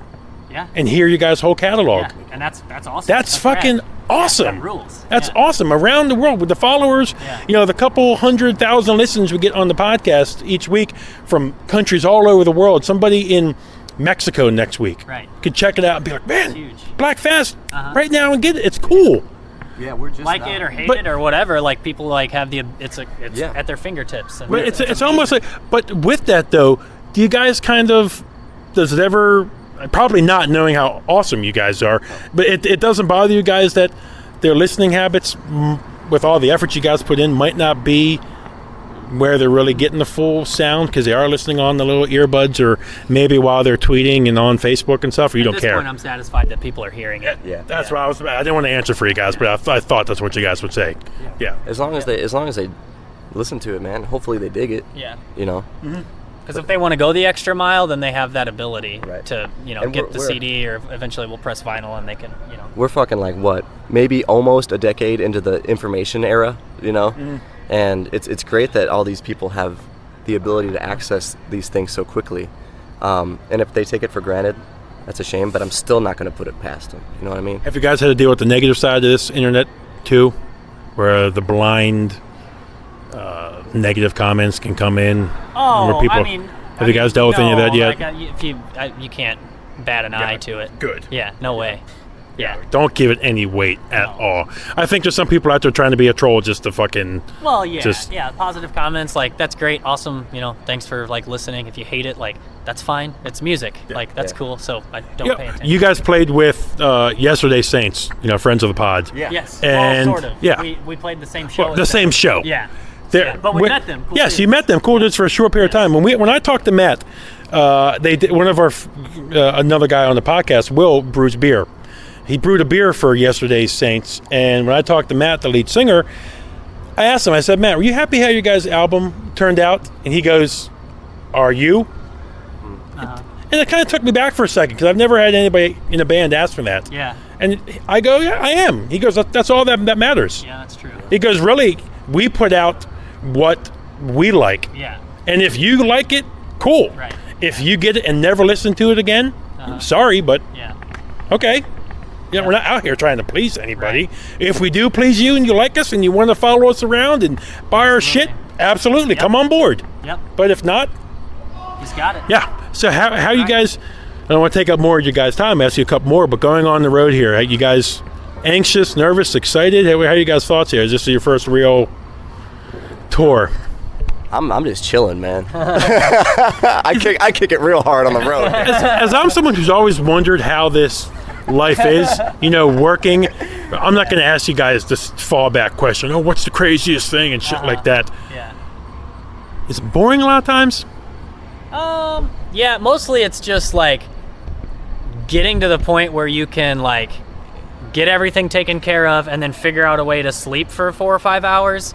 And then You guys sleep in the van? yeah, Yeah, we're broke, dude. yeah. It's us four with our gear and our van, and so it's pretty much just figuring out how to get through like 1 hour at a time. Right. But we're having a fucking blast. Is there a lot of boredom? It's elongated moments of sheer boredom, like punctuated with like sheer insanity and terror. So he broke his foot Yeah. to not drive the van. Yeah, exactly. So you Or must load gear, so- Yeah, or load gear. Yeah, bingo. They caught me. Perfect. It's a foot now. Yeah. Next tour, it's going to be a broke my knee. wrist. Yeah, my wrist or my knee. Got a toothache. Exactly. got a toothache. He found how to get by. So how many dates you guys have on this tour? I don't know. It's like 28 more or something. 28 more days. Any plan what you guys are going to do? I know. We go through. Today's September 5th. We go through October 3rd. Yeah. In Boston. Any plans after that? Yeah, we're couple things in the works. I don't know if we've officially announced anything yet, so I can't really say. Don't say anything. Yeah, we'll be doing shit in October and November. Yeah. Awesome. Yeah. Fucking come back around, please. will. Guys, anything else you guys want to say in closing? Please, I don't want to take up more of your time, but not at all. I cannot say enough on the Metalheads podcast. We are huge fans of you guys. Thank you guys. We're going to do we're going to do our year-end list in December. Probably you guys will have a place on the list. I'm telling you, you guys are doing amazing stuff. It's an honor to speak to both of you guys. Absolutely. Please, but in Thanks for closing, having tell people where they can get your stuff, where to follow you guys, everything. Follow us on Facebook. It's Black Fast. Follow us on Instagram. Follow us on Twitter. Again, our band name is Black Fast, and my name's Aaron. I do the vocals and guitars. You can find our stuff on iTunes, Best Buy, FYE. Spotify. And The name of the Amazon, album? Google. The name of the album is Terms of Surrender. It came out on E1 Heavy August 7th. Dig it. dig it, and then unearth it and listen to it. Guys, again, it's a true pleasure to speak to you guys. Thanks for joining the Metalheads All right, podcast. Thanks, bro. Yep. So that was my interviews you just heard with Black Fast and Revocation. Now, those guys are on tour. Another couple weeks left on the tour. So check those guys out if they come through your area. After I finished the interview with Dave, it was announced that their first EP or album, I don't have a name in front of me, but it's being re-released right now in November. Buke, you got me on I'm handing it to you, dude. We're always all throwing bands at each other. And I hadn't really listened to Revocation. I knew them a little bit, but Buke got me on a big Revocation push, man. When I picked up Deathless, I've been rolling that a lot, dude. And Buke's sending me some Spotify stuff, so killer stuff, dude. Jay sent me one of the greatest responses to a text ever. When I was like, just watch Dave's playing and just listen to him. He's like, I mean these guys no disrespect at all. He goes, but it bothers me that guys can play this well, and it seems effortless. Yeah, it literally is just like I can't. I almost can't enjoy it. You know what I mean? I mean, I do, but I was just like, I wanted to call Buke up and be like, "Why the fuck did you send me this, dude?" Like, you know what I mean? As Jay puts his guitar on eBay. I'm gonna start sending Buke. I'm gonna be sending you pictures of like really super handsome cops. You know what I mean? Like, hey, this is what you could be like. No, but Revocation, that's badass stuff. Badass stuff. I did want to say that Black Fast CD. I know Colt reviewed it here a while back. I haven't even listened to the whole thing. I've listened to part of it, and it's excellent.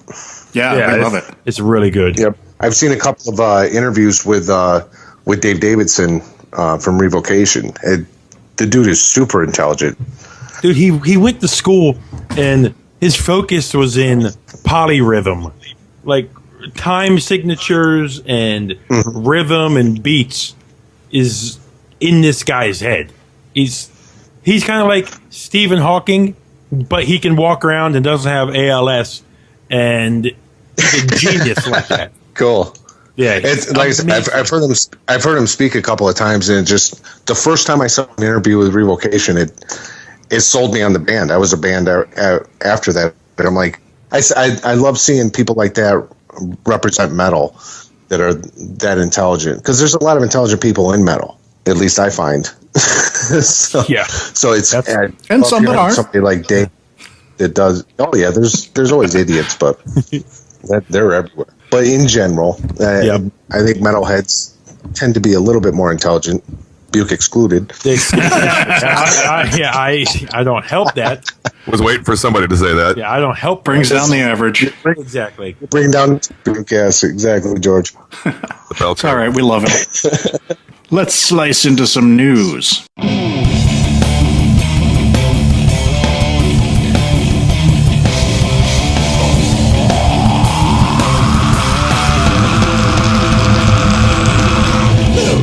Oh man, fuck, dude.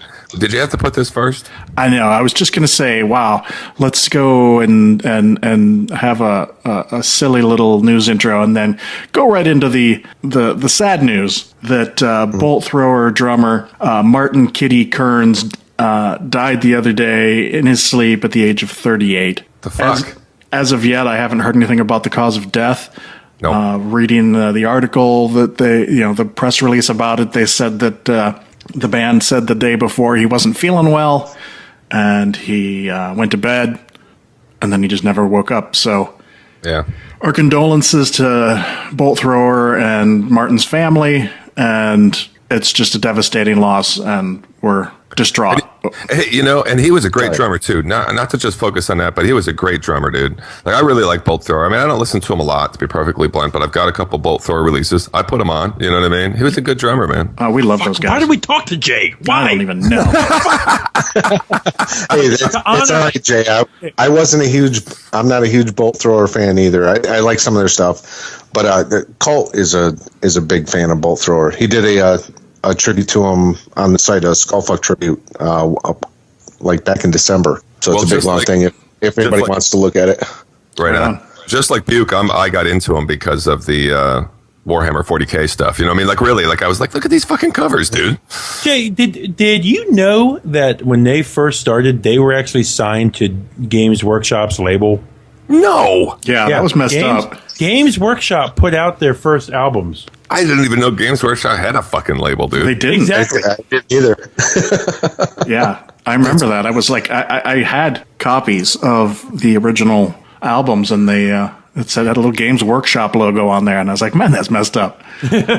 That's funny, dude. I would have been funny if they would have sent them their demo and they were like, no. We need somebody who's a little more Warhammer 40K. but hey, man, I steered us off there. That's really sad, and I'm sorry to hear it. 30. To hear anybody pass it at 38, oh God, that's just way too young. Yeah. So to honor Martin, if I can suggest our listeners he recorded 2 albums with them, Honor, Valor, Pride, Those Once Loyal. They're both great albums. Myself, I lean more toward Honor than Valor. Those first couple songs, Contact, Wait Out, and Inside the Wire, awesome fucking death metal stuff. The type of death metal I like. The slow, trudgy, like George has described Bolt Thrower, a tank just rolling over the battlefield. Yeah, man. That's Bolt Thrower. And you know what? If you want to honor them, that's perfect way to do it, Buke. So people go out there and listen to them. And you want to honor them? Take some dice, play some fucking 40K while listening to Bolt Thrower. Absolutely. I don't know how that honors the dead guy. There you go. You know. I guess maybe play some drums. Yeah. We'll throw down when I'm out there, Buke. It's just blast, crank it up. There you go. Moving on. So I just found out about this the other day. I don't know if you guys had heard about this, but there's a New Zealand heavy metal horror movie called Deathgasm that's going to be opening in U.S. theaters on October 2nd. I watched the trailer for it, and I definitely want to see this movie. Cool. I don't know anything about it. I watched the trailer because I saw it on the show notes, and I had heard about it. It's Fiend here, by the way. I had heard about it. I think I saw something on Metal Sucks about it. I looked up the trailer when I saw your show notes that we were going to talk about it, and it does. It looks awesome. It looks like a good time. Yeah. You know, while we're on this, dude, I don't think I mentioned this yet, and I've been meaning to. There's another film that came out of, I think, Norway. Iceland. Metalhead? Yeah. Yeah. Did we talk about it? We mentioned it. I have not yet seen it. I think it's probably out here now, so I should probably order a copy. Yeah, it's out. I'm interested to see it. I went ahead and watched the trailer to that, and it's just about this kid and his brother dies somehow, and he takes his solace in black metal. And Actually, it's a girl. A girl, correct, you're right. And she takes her solace in black metal. And that's honestly all I really know about it. I mean, the trailer, metal isn't really the focus of the movie, but it's actually called Metalhead. Mm-hmm. But I'm interested to see it. Yeah, it looks good. I hope it has subtitles. I want to mention something really quick. I would hope you guys Jay just mentioned a black metal girl or something. Yeah. Proud daddy moment yesterday. My daughter walks up to me as I'm blasting some metal, and she starts kind of banging her head. and then seconds after that, and then seconds after that, I think I got some dog hair in my eye, and I kind of teared up a little bit. I don't know if one of them are the same. Hate it when that happens. Proud metalhead daddy.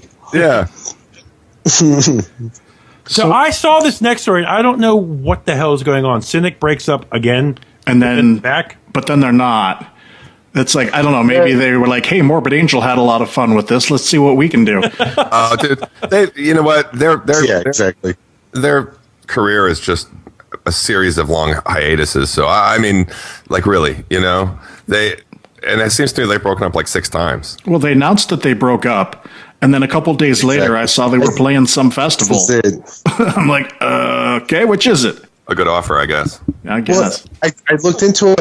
I looked into it because I had seen the thing about the breakup, and I guess it looks like what happened was Sean Reinhart, their drummer, left the band, and he announced that Cynic was breaking up. And the rest of the guys were like, you're not that important. From what I read, it looks like Paul just might replace Sean, which is weird. I don't know if something went up. That's an awesome way to leave a band. About a year ago or so. That's the best way to leave a band. Like if I'm going to leave the pod, and I'm going to be like, yeah, the pod's over, dude. It's canceled. And we'll just carry on. Slayer over the last couple albums has proved to us that drummers aren't that important. Yeah. They seem to have no loyalty. They're not important to them. So this next item. See, I told you we couldn't go a whole episode without mentioning them. Yep. Oh, it wasn't going to happen. John, I woke up to news the other day from John. Hi, this is John. That Opeth, their album Deliverance and Damnation, will be released as one album. But because they were both recorded at the same time. Yeah, this should happen. They're both worlds apart. One's an acoustic album. One is a true Opeth death metal album. I remember well, Buke, that they were only released separately because of just sort of budget limitations at Century Media. I mean, he had recorded it with the intention of it being a double album. And it would be exactly the tracking it was, one heavy, one not heavy. But so this has been a long time coming. Are they rotating back and forth between them? No, it's one disc and one disc. Oh, okay. Yep. Yeah. Deliverance is the album that got me into Opeth. It is. Oh wow, that means I got into him before you. That's fucking So crazy. again, I didn't get into metal till I was in high school, and you guys are a lot older than me. So this is, like 98, 99, I was getting into metal. Go ahead, George. I was going to say, I bought the first two Opeth albums after the second one came out when I still lived in Michigan, which was mid-90s. Well, I have to admit, Blackwater Park was my first Buke, so, I was Okay. one album before you. You guys all can't be Opeth fan on Twitter. It's okay. It's okay. The Opeth fan 2. No, Opeth fan 1, dude. Fucking stick it to him. The real Opeth fan. So, Real Opeth. my vinyl addiction for Opeth, I will be grabbing those. I believe John was saying that the CD version Hi, I'm John. may do what they've done before, and it may have like a DVD copy with like some 5.1 mixes and stuff. So, It does, for sure. I'm going to get it. And I'm assuming the covers will be nicer, but I looked at a picture of the packaging, and the front cover is just white. I mean, I don't know what's going on there, but I didn't look that. You'll have to look it up. But do you remember when they were coming out, Buke? No. Yeah, okay. Yeah, I'm going to order it, too. Buke, did you ever pre-order that Down? Not yet. One of his Holy Grail albums, NOLA by Down, and I totally fucked with him because I pre-ordered Down, NOLA, and Down 2, and then I sent him the receipt picture, and I was like, yeah, I got it, you don't. This is as I'm driving to the Black Fast show, I get this picture, and it's the receipt, with a billed amount, and I'm speechless for a second when I get this text message. I'm like, look, I got them for only $30. As we talked before, I don't see them on Discogs or anything less than $150 or $200. Never. I could have taken my fucking Prius into a tree. And so he starts just like, just moping, and which was my intention. But I couldn't let him suffer too long, and I was like, dude, you can go order them too. It's a reissue. And I knew they were going to do that for you. I knew those would come out on vinyl again. I'm glad you didn't spend $150, dude. No, yeah. exactly. It's nuts. That I agree with Buke though. That NOLA album that was like a perfect album. I absolutely love that album. That was great. It is absolutely wonderful. I'm a big Anselmo fan, so I've liked pretty much most of what he's done. Fiend, Me too. I have an interview with him lined up next month. So, Oh Jesus! I'm like super jealous. I would love to sit down and talk to the man. Yeah, I don't know why he wants to. I don't know why he wants to interview Buke, but whatever. Yeah. Exactly. I don't know. He's like, oh, you're that Redskins fan I talked to at Barbecue. Fuck off. That's right. Just be sure to ask him about the Horror Fest. yes, Yeah, that's right.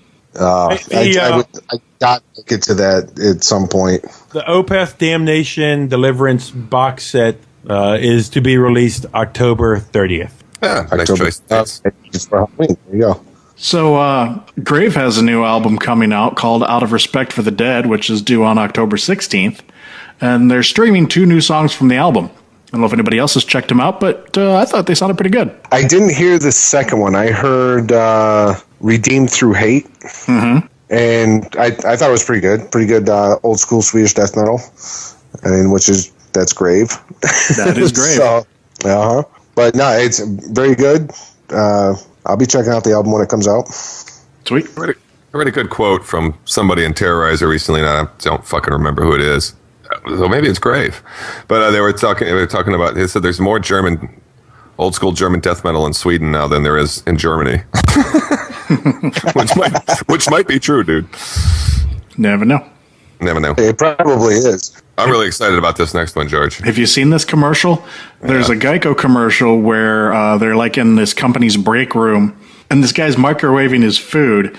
And while he's waiting for the timer to go down, Europe appears in the break room and then is playing the final countdown. And the quote's like, if you're in the band Europe, you like to count things down. Yeah. Yeah. That's really the only song I ever liked by them, just because it's so damn catchy, I can't help myself. Oh, George. Damn Yeah, it. Is that because I like the song? Yes. Yeah, that's because Fiend's like, why did I agree to waste my Sunday with these guys? Yeah, George. My first thought when I saw that was like, I hated that song then. I hate it now. And I saw the commercial last night, and I was like, oh. How can you not love a song where they rhyme, we're heading to Venus, where maybe they've seen us? What's next? Are you going to buy some White Lion vinyl next? No. Oh, you know, I have to say, man, I was never into them too, and that song is kind of like Eye of the Tiger, you know, popular / joke. Hey, but I like Eye of the Tiger too. I heard it on the radio the other day. You know, but Eddie Trunk or somebody would not shut the fuck up about the New Europe album, and I proudly tell you I own nothing by them. And they were saying it sounded like an old Deep Purple record. I went and listened to the samples on iTunes the other day for God knows what reason, and he was right.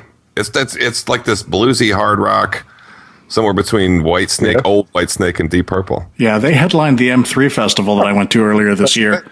I just wanted to see Final Countdown. Obviously, they were going to close with that. We didn't feel like sticking around, so we watched a couple songs. They didn't play it. We left. Good choice. Yeah, probably a good idea. Yeah. Have you ever seen? Did you guys watch Arrested Development? Some of it.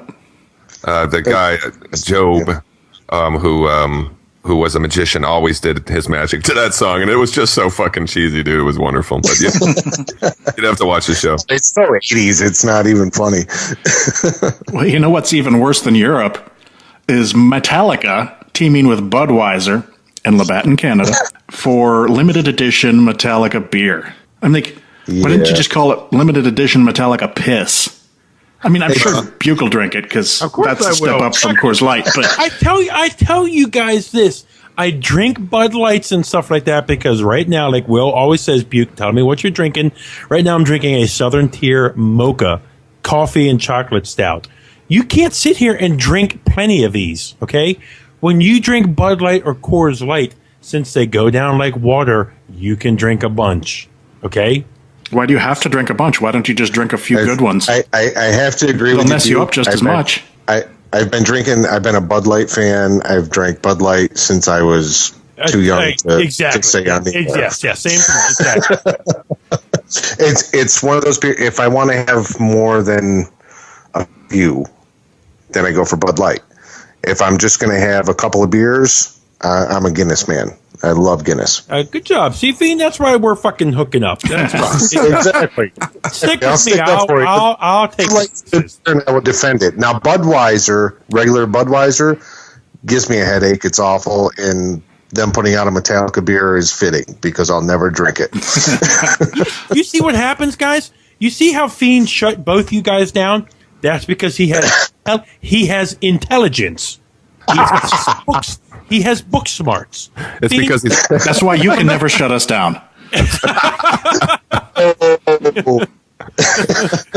That's why whenever we have Matt from Yesterday's Saints on, he's so smart and educated, and his responses to George's points that he, my dumbass questions. Yeah, shuts him down. So if I had that, I could shut George down, and I could probably have him liking some of the bands I do. Well, maybe you should study up, and that could be a goal.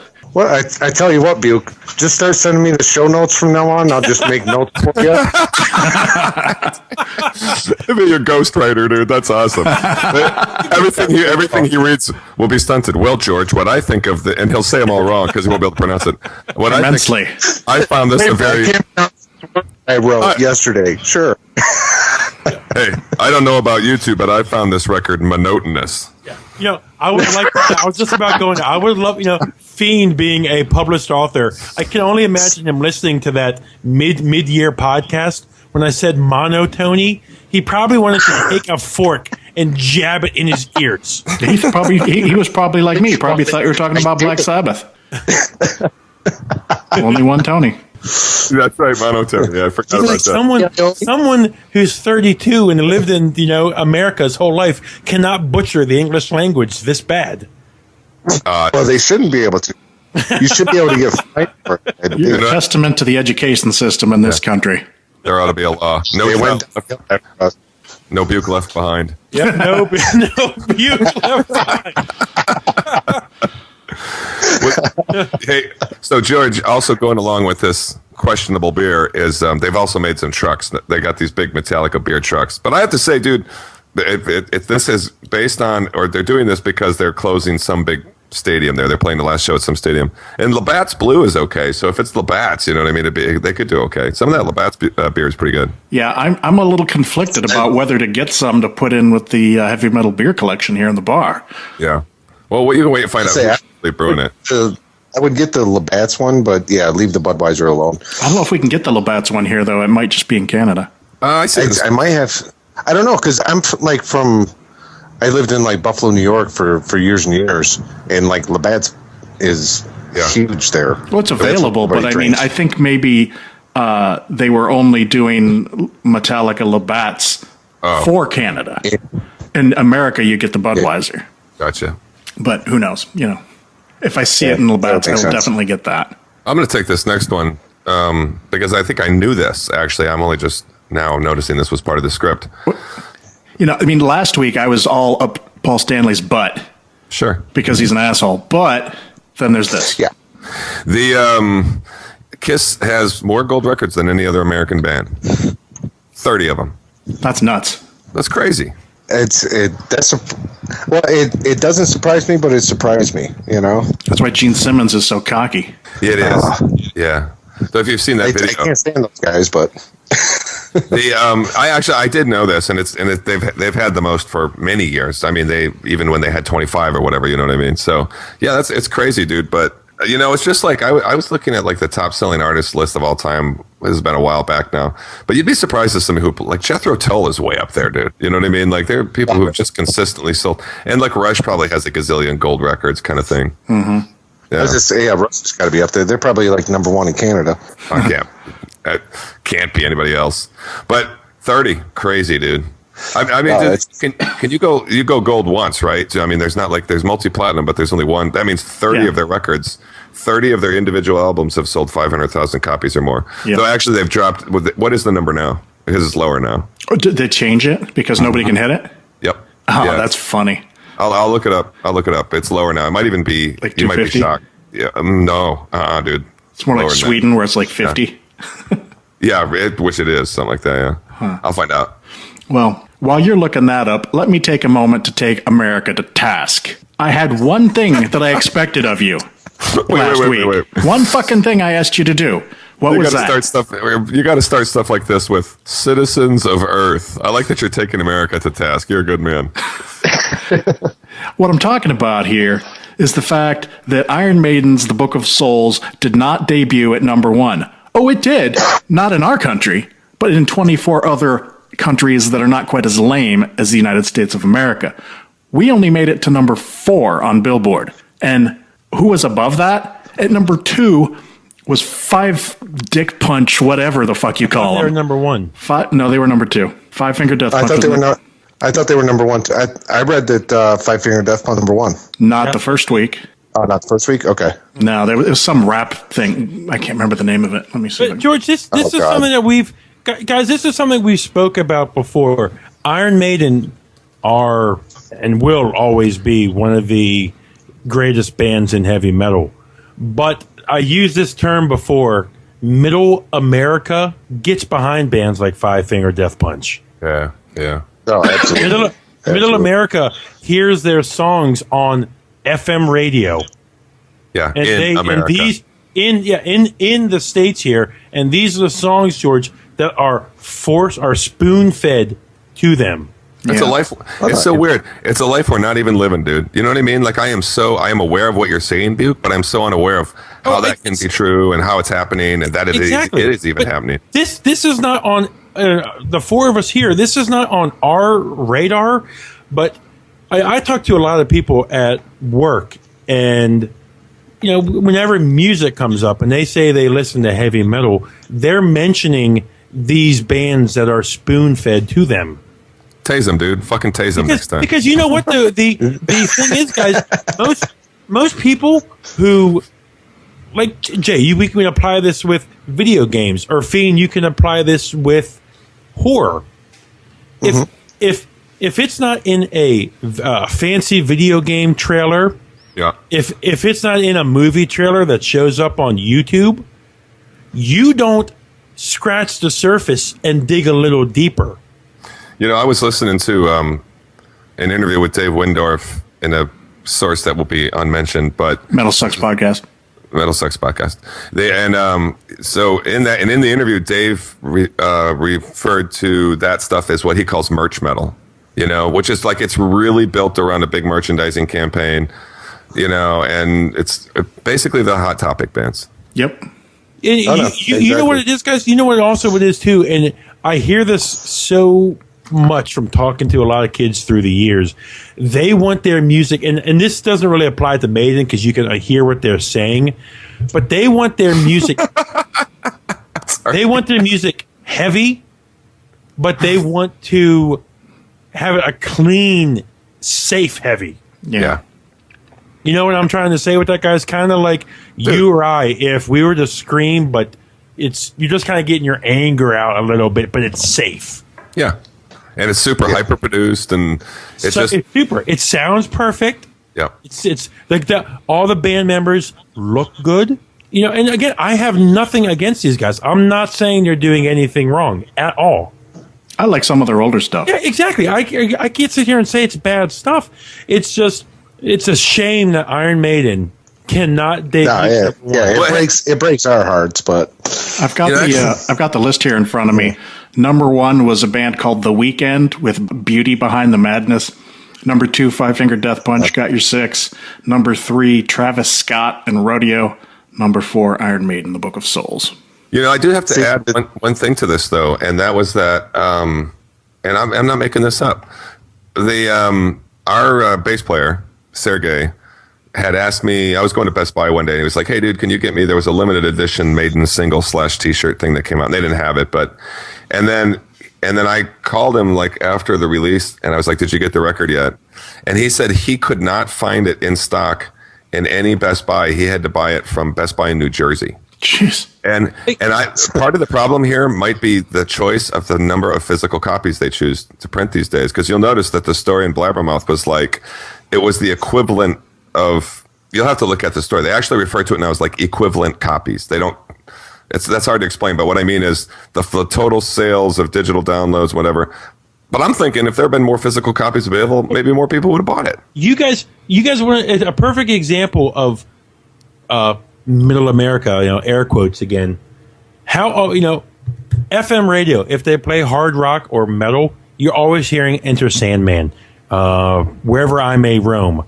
And that is shown that when bands we love, their albums first week of release are still getting outsold by physical copies of the Black Album.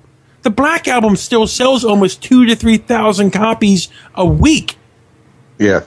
Some of our bands can't even debut anywhere near that. That's true, dude. Nah, it's insane. It's insane. But If Metallica was selling that many copies, they'd be on the chart. What do you mean? The Black Album charts every week almost. Does yeah, it? it's on. Yeah, Yes. it's on. Oh. It's like Pink Floyd. I don't know if you guys remember Pink Floyd. Dark Side of the Moon was on the charts for like 27 years or some crazy fucking shit. Yeah, it was insane. Yeah, it holds the record for like 17 years or something like that, wasn't it? Yeah, it was crazy. I used to go look it up just to see if it was still there. Yeah, man, it's fucking crazy. It's fucking crazy. I agree with you, Buke. And you know what? I think it's just the difference between the casual music listener and the sincere and dedicated music listener. You know what I mean? No, absolutely. Because I know people who listen to like radio rock and Five Finger Death Punch is okay with them, and I hear it and I'm like, oh god, this is what metal Guys, is. This is what people think of as metal, and it's like, oh god. Hey, Feind, you have probably mentioned to us on the pod, you've heard us talk about it on the pod before, but for us as metalheads, listening to music is the activity itself. Yeah. Oh, absolutely. For a lot of people, music is just something they put on and it's in the background. You know what? No, exactly. I got to apologize to George because I did look at the script, George, but here I see you had that very story that I referred to, which was our next story here is Bruce Dickinson has demoed 6 songs for his next solo album, a concept album, and I had forgotten too that part of that news story was that If Eternity Fails was intended for that record. By the way. Well, Yeah. Given that nobody wanted to even bother buy the Iron Maiden album, I'm sure nobody will buy this either. But No, they won't. but I'm looking forward to it, and I know you are. Yeah. Oh, fuck. I'm a big fan of everything he did since Accident to Birth, and I'm totally psyched. Just looking at the Billboard charts, guys, real quick, the top 200. Just to let you know the current state of things, George. In the top 200, the Black Album last week was 198. Master of Puppets, and Justice for All was 156. And Master of Puppets was 137. 1986, George's head would have just exploded. Yeah. Oh yeah. Like, what? And they now mind you, George, Ghost sits here, okay? Their album just came out. And in the metal world right now, Ghost is making things happen. Yep. I can't find okay, Ghost sits at 146. Master of Puppets, an album that came out all these years ago, is above it. It's I'm telling you, this is the casual music listener thing, dude. There are people who aren't really attached to one genre, and they literally don't have to look too far to go, well, if I was going to get a hard rock record or a metal record, what would I get? And they're just going to go like Back in Black or something that everybody knows exists. They're not going to pick up a magazine. They're not going to figure out something new. They're just going to go for that one song I heard on the radio, and it's probably the only song they listen to, by the way.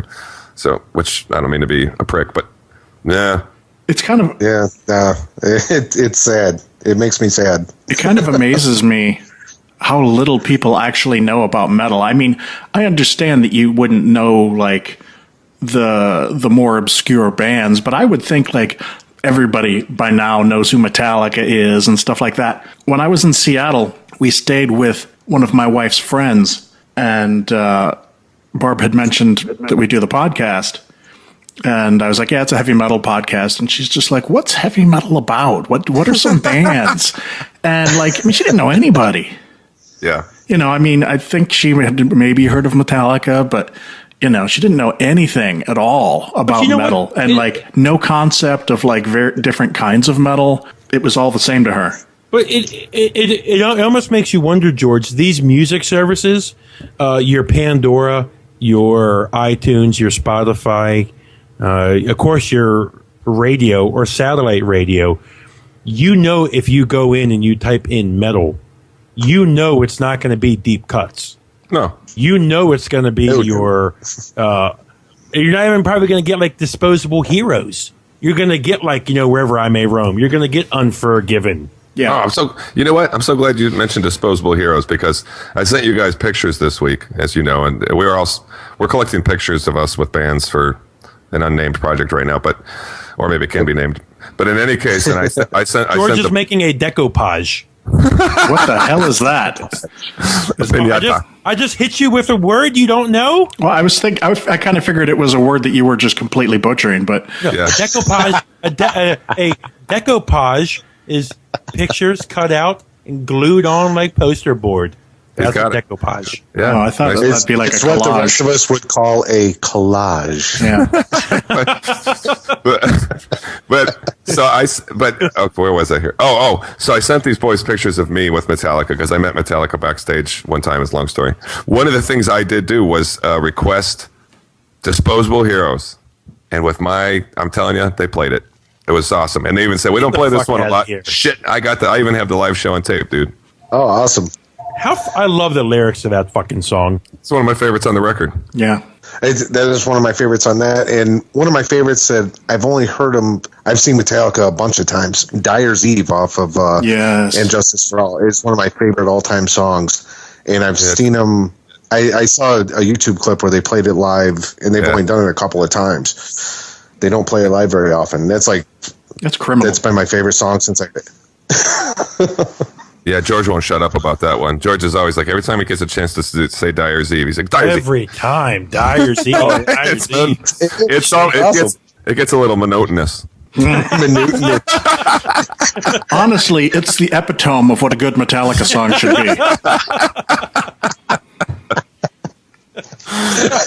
be. Seriously, guys, it's tremendously good. That was God, it's good. literally we had last week. We were talking about grammar briefly, and literally Buke says to George, he says to the audience, if you will, but he says, George has helped me with my grammar tremendously. And it was like to say that, having to have that be in the sentence where he's praising George's grammar.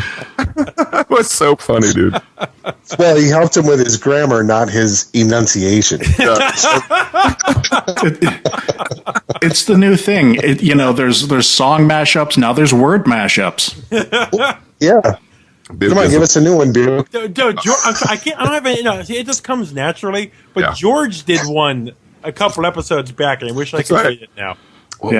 And last episode, which hasn't aired yet, I created a term for all these things that Buke does, and it's called Bukaki. Bukaki. That's Bukaki. It's when he murders a word and just throws it at your face. I'm not sure I want to get any Bukaki on me. No one does. That's why we Skype, my brother. The safety of distance. Yes. Yeah. Wife just threw up in her mouth a little bit.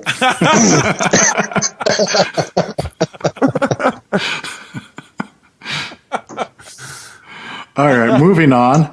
I mentioned this a little bit on the last episode, but there's more about it. Guns N' Roses bassist Tommy Stinson said he hopes that Axl will reunite the classic lineup. Now, if you're keeping score, both Bumblefoot and DJ Ashba, I think is it, both guitar players in Guns N' Roses have left the band to move on to other opportunities. Is there still a Guns N' Roses band? I don't know. Well, the evidence is mounting for a possible reunion, because this tends to be, when you think of Anthrax or Kiss, it's like the people start leaving the ship, and then suddenly there's a reunion because really they're being asked to leave, probably. And sort of like Megadeth, when those guys left, it was the speculation about the Rust in Peace lineup went furious. Yeah, and rightfully so. They were looking into it just like we thought they were. So you're probably right about this at this point, Georgie. I'm betting your or as Buke would say, prognostication. Prognostication. I predict it. We shall see. We shall see. This news makes me happy. Sabres goalie Robin Lanier. Okay. Yes, I'm being a hockey fan. I should know this. Sabres goalie Robin Lehner has an In Flames inspired goalie mask. Now, was that has a or has an? Oh, putting you on the spot there. Has an yes. In Flames inspired goalie sweet. mask. A little question mark at the end of that. It sounded like his heart. Is it Ann, George? So, I love goalie masks. There's some sick ones out there. So. It's pretty sweet looking. Yeah, there's some metal ones out there. This isn't a precedent, too. The Sabres are my team, so. Oh, dude, I'm so sorry. Sorry to hear that. Yeah. Oh, I know. I had to stop watching hockey last year until the playoffs because I just couldn't watch them. It was so bad, dude. I used to have the on ice package every year. I haven't done it in a while because I get the games I want, but I had the on ice package so I could watch everything. And I was watching the Devils Buffalo game one time that was broadcast from Buffalo, so it was the Buffalo broadcasters, and I kid you not, dude, and they were just fucking beating them down, and I'll never forget, dude. The broadcasters were like, it was like they'd just given up on life, dude. They were like.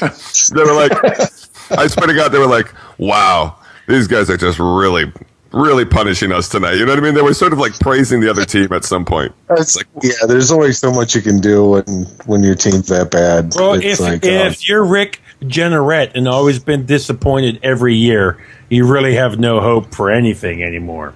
Rick Jenneret, God bless him. He's been there for so long. I don't know if he retired. I don't know if he's doing games this year or not. I think because I know he does. His son picks up a big part of it.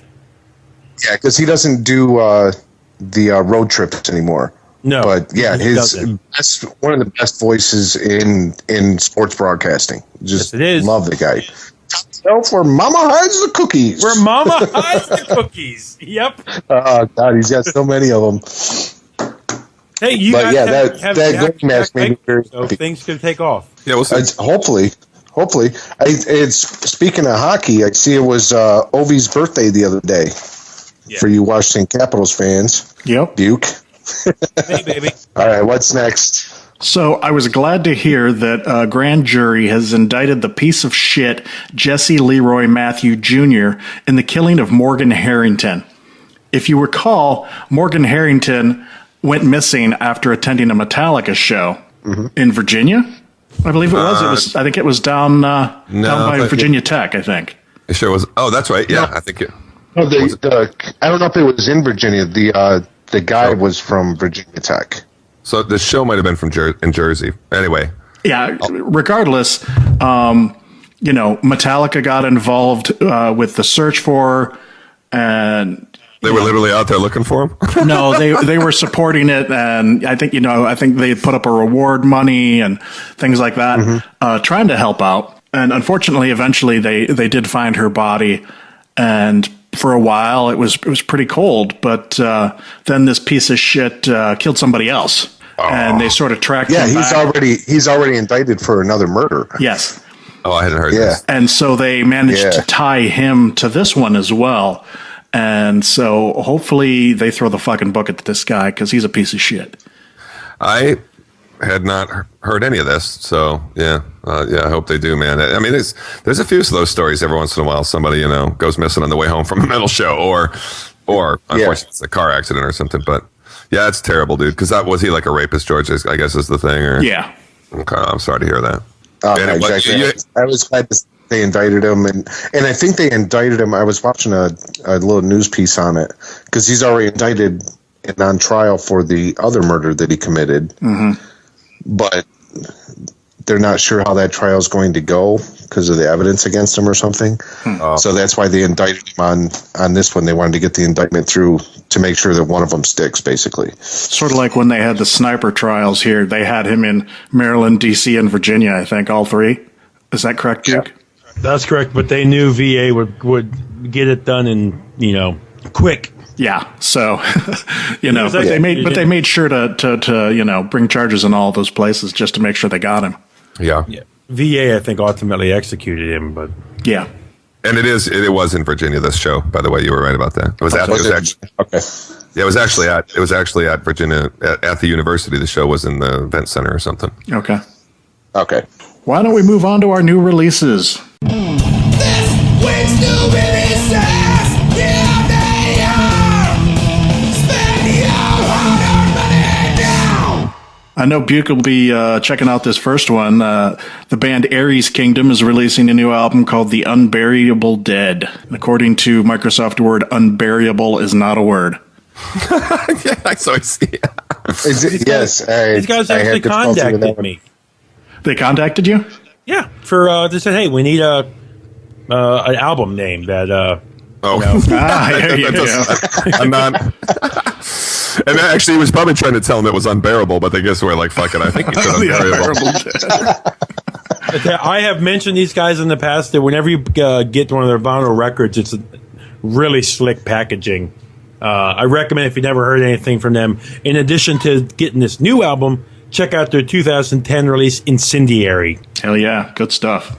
I was gonna say I was going through some of these because I hadn't heard Ares Kingdom, and I listened to was it Demoralized, the single that they put out. Yeah, but I thought it was pretty good. I'm hoping that was more of a demo version that I heard because I didn't really care for the production quality on it. maybe not.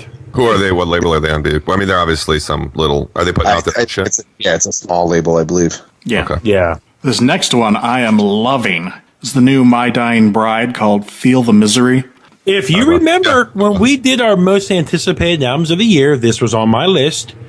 And it's because, one, they're back in the studio where they recorded some of their early stuff. And it was hopes that they would return to that earlier sound. Yeah, and it was kind of like that. I did hear a little bit of violin on there, which, was all part of their early sound. Yeah, so the album is at least partly based on the passing of Aaron Stainthorpe's father, which, the Valenfire album by Gregor McIntosh from Paradise Lost was also based around the passing of his father, and that was just one hell of a emotional record. And I got to tell you, Feel the Misery is very well. I mean, it's a My Dying Bride album, so of course it's full of doom and gloom. But I think this one's pretty personal, and I really dug it the first time through. Right on. Very cool. I've never been a huge My Dying Bride fan, but now's your opportunity. The problem is I like the music. I don't care for the vocals all that much. Well, No, is it Fiend, the I clean know what ones or you're the saying. harsh ones that you don't like? What's that? Is it the clean vocals or the harsh vocals that you don't like? It's just his voice overall. The kind of whiny sound? Well, it's for me is if I don't care for the vocals on an album, regardless of how good it is, it just kills it for me. And I don't know, there's just something about his vocals that don't do it for me. All right. But total respect to the band. They've been around for a long time and they keep killing it. I have to say, this next one I just realized came out 2 days ago, and I haven't bought it yet. I've got the promo for it. I beat you to it. But I want to get it on Bandcamp so I can get the FLAC file. The new Skepticism album, Ordeal, is now available. It's good. I like it, man. I will- got it when it was released. Right on. I will be picking that up as soon as I can. I took my first listen to it yesterday and fantastic. Yeah, I'm liking it, dude. These guys wouldn't shut up about him after Death Fest last year. So they've been on my radar for a while. I did listen to the last record based on that, but this new one's it's great, dude. I was one of the ones I put on my remember this is coming out list. So I listened to The Departure, getting ready for today's show, and I loved it. It was awesome. Right on. Another Funeral Doom album that releases this week is a band that actually just came on my radar a couple weeks ago with their previous album, but this is Tyranny and their excellently named new album, Aeons in Tectonic Internment. Wait a minute, let's get Buke to pronounce that. Oh, please don't. I don't have an aneurysm trying to. Oh, jeez. He's Gonna make his head down. explode. I see there's a typo. in this one. Aeons. This is, I mean, if you like the Skepticism, you might dig this one too. It's Funeral listen to Doom some of of it. the slowest, sludgiest type. Yes, it is. With the vocals way back in the mix, so it sounds like it's one of those. It sounds like the vocals are coming out of the grave. Yep. Exactly. Very good. I'm not really a fan of this next one, but I know Jay and Buke are. This is the new Windhand album, Grief's Infernal Flower. I'm down. This one, I'm totally down with this one too. Just some classic doom with some beautiful female vocals on it. I like the chick getting into the metal thing. There's one all female doom band. Is it Lucifer? Is that the all chick doom band right now? They're not all female, no, but I know who you're talking about. I think they have a male drummer in Lucifer, right? Yeah, maybe you're right. But there was one actually. They have I a think- male merch guy. The other one was somebody's got to move the amps. Yeah, I don't know wanted what to- it is. I was starting to get introspective and be like, am I a misogynist? Because I really don't like a lot of women in metal. And You've told me that before. I don't. But it's not that I don't like women. I'm sure I like women. But there are. They just don't like you. Yeah. Well, that's nothing new. But it's just sort of the style. I don't like a lot of doom bands with women singers. I didn't. I was going to use this as a classic record. Jake. A couple weeks. I had a classic record picked out a couple weeks back, and I was going to ask you, and I didn't. I ended up not doing it, and I'm not going to. But what did you think of Wendy O. Williams in the '80s? I wasn't a fan. Okay. I liked how crazy and outrageous she was. Didn't really care for the Plasmatics too much. But that's the thing is there are plenty of women in metal that I adore. I mean, Warlock and Doro Pesh, I love her. I've loved her for 25 years at least. Did you like Arch Enemy when Angela Glassow was in there? And I guess the new lady too. I don't know. No, but that's because that was weird for me because I liked Arch Enemy when a dude was singing. Gotcha. And so that was weird. But, I mean, Immortal Bird. That was what I was going to throw out. That's awesome. Ray, she's badass, and Mirkur, which I'm going to be mentioning again here a little later. Freaking love that album. I love that album. Yes, Me too. She Yeah, has totally. a beautiful voice. Yeah. So I think I'm redeemable. I don't think it's anything against women. I think I just don't care for. I really hate all the like Epica type, symphonic metal type stuff with women. Yeah, I'm with you there. Nightwish stuff But like that. I will say that I've noticed lately there's a lot of great female vocalists in Doom. Avatarium. I like Avatarium. Witch Mountain. I love Witch Mountain. They're okay. Unfortunately, they're now I've Uda Pankin, I think, or something like that was her name. I forget. Ula or Uda. She left the band like just as their last album came out. Mount Salem, they're pretty good. We have mentioned it on the pod, and I was listening to them last night while playing some hockey with my teammate Jay Dickinson. The band Demon Lung. Yeah, I didn't like them. Yep, You don't. they're all right. She doesn't really sound like a chick, by the way. That could easily be a young King Diamond or something. Mm-hmm. Wow. That's not.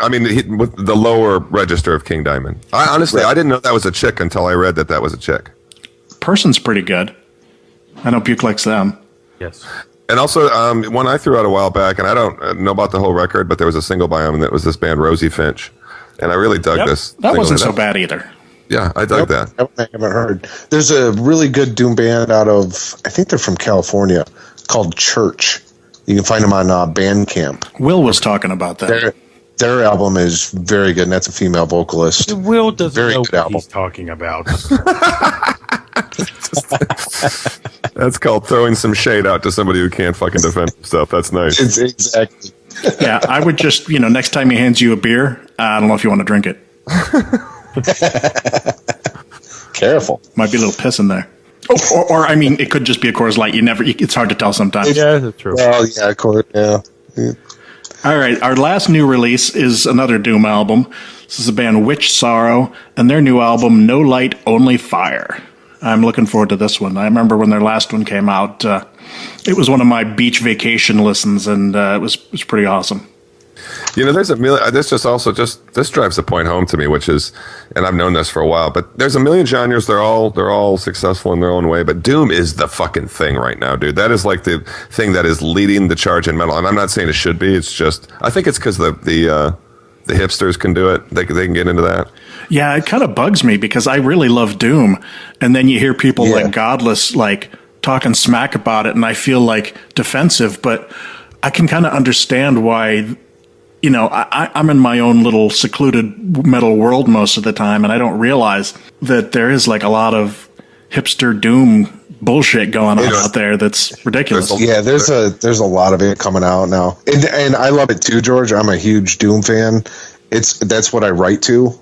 That's what I play when I'm writing, but yeah, there is just a ton of it coming out, more than I can even keep up with. And just to prove the hipster thing, there's a lot of beards at an electric wizard show. You know what I mean? Beards, not beards.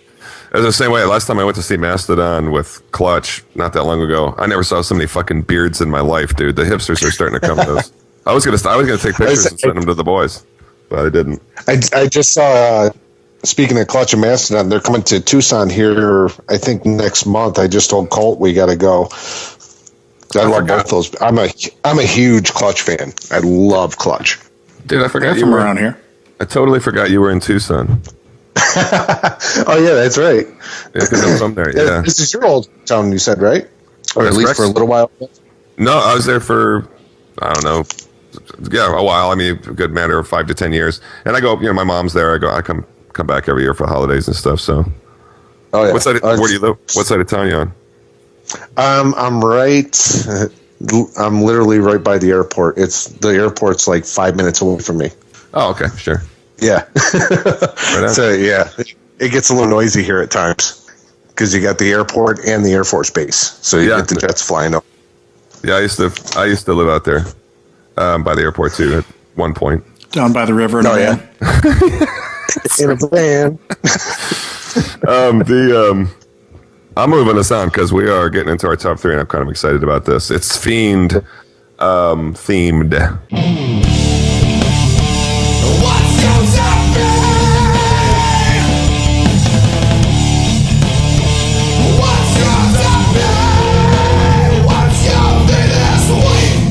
Yeah, I went to, I was tweeting with Feind and I was like, do you have any ideas for a top 3 this week? And he came back with top 3 songs that should be turned into horror movies. And I was like, wow, Nice. that shouldn't be hard at all. It was a little harder than I thought. It is actually, because I didn't want to pick obvious ones either, so I was like diving deep into my collection. Yeah, I was like, oh, well, I could say Cannibal Corpse, any song.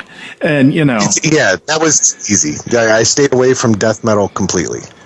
I have a prediction. Sort That of. I don't have too much faith in this, but I have a little prediction, and it's that at least one person, and I think it's going to be Buke, is going to name one that already is a movie.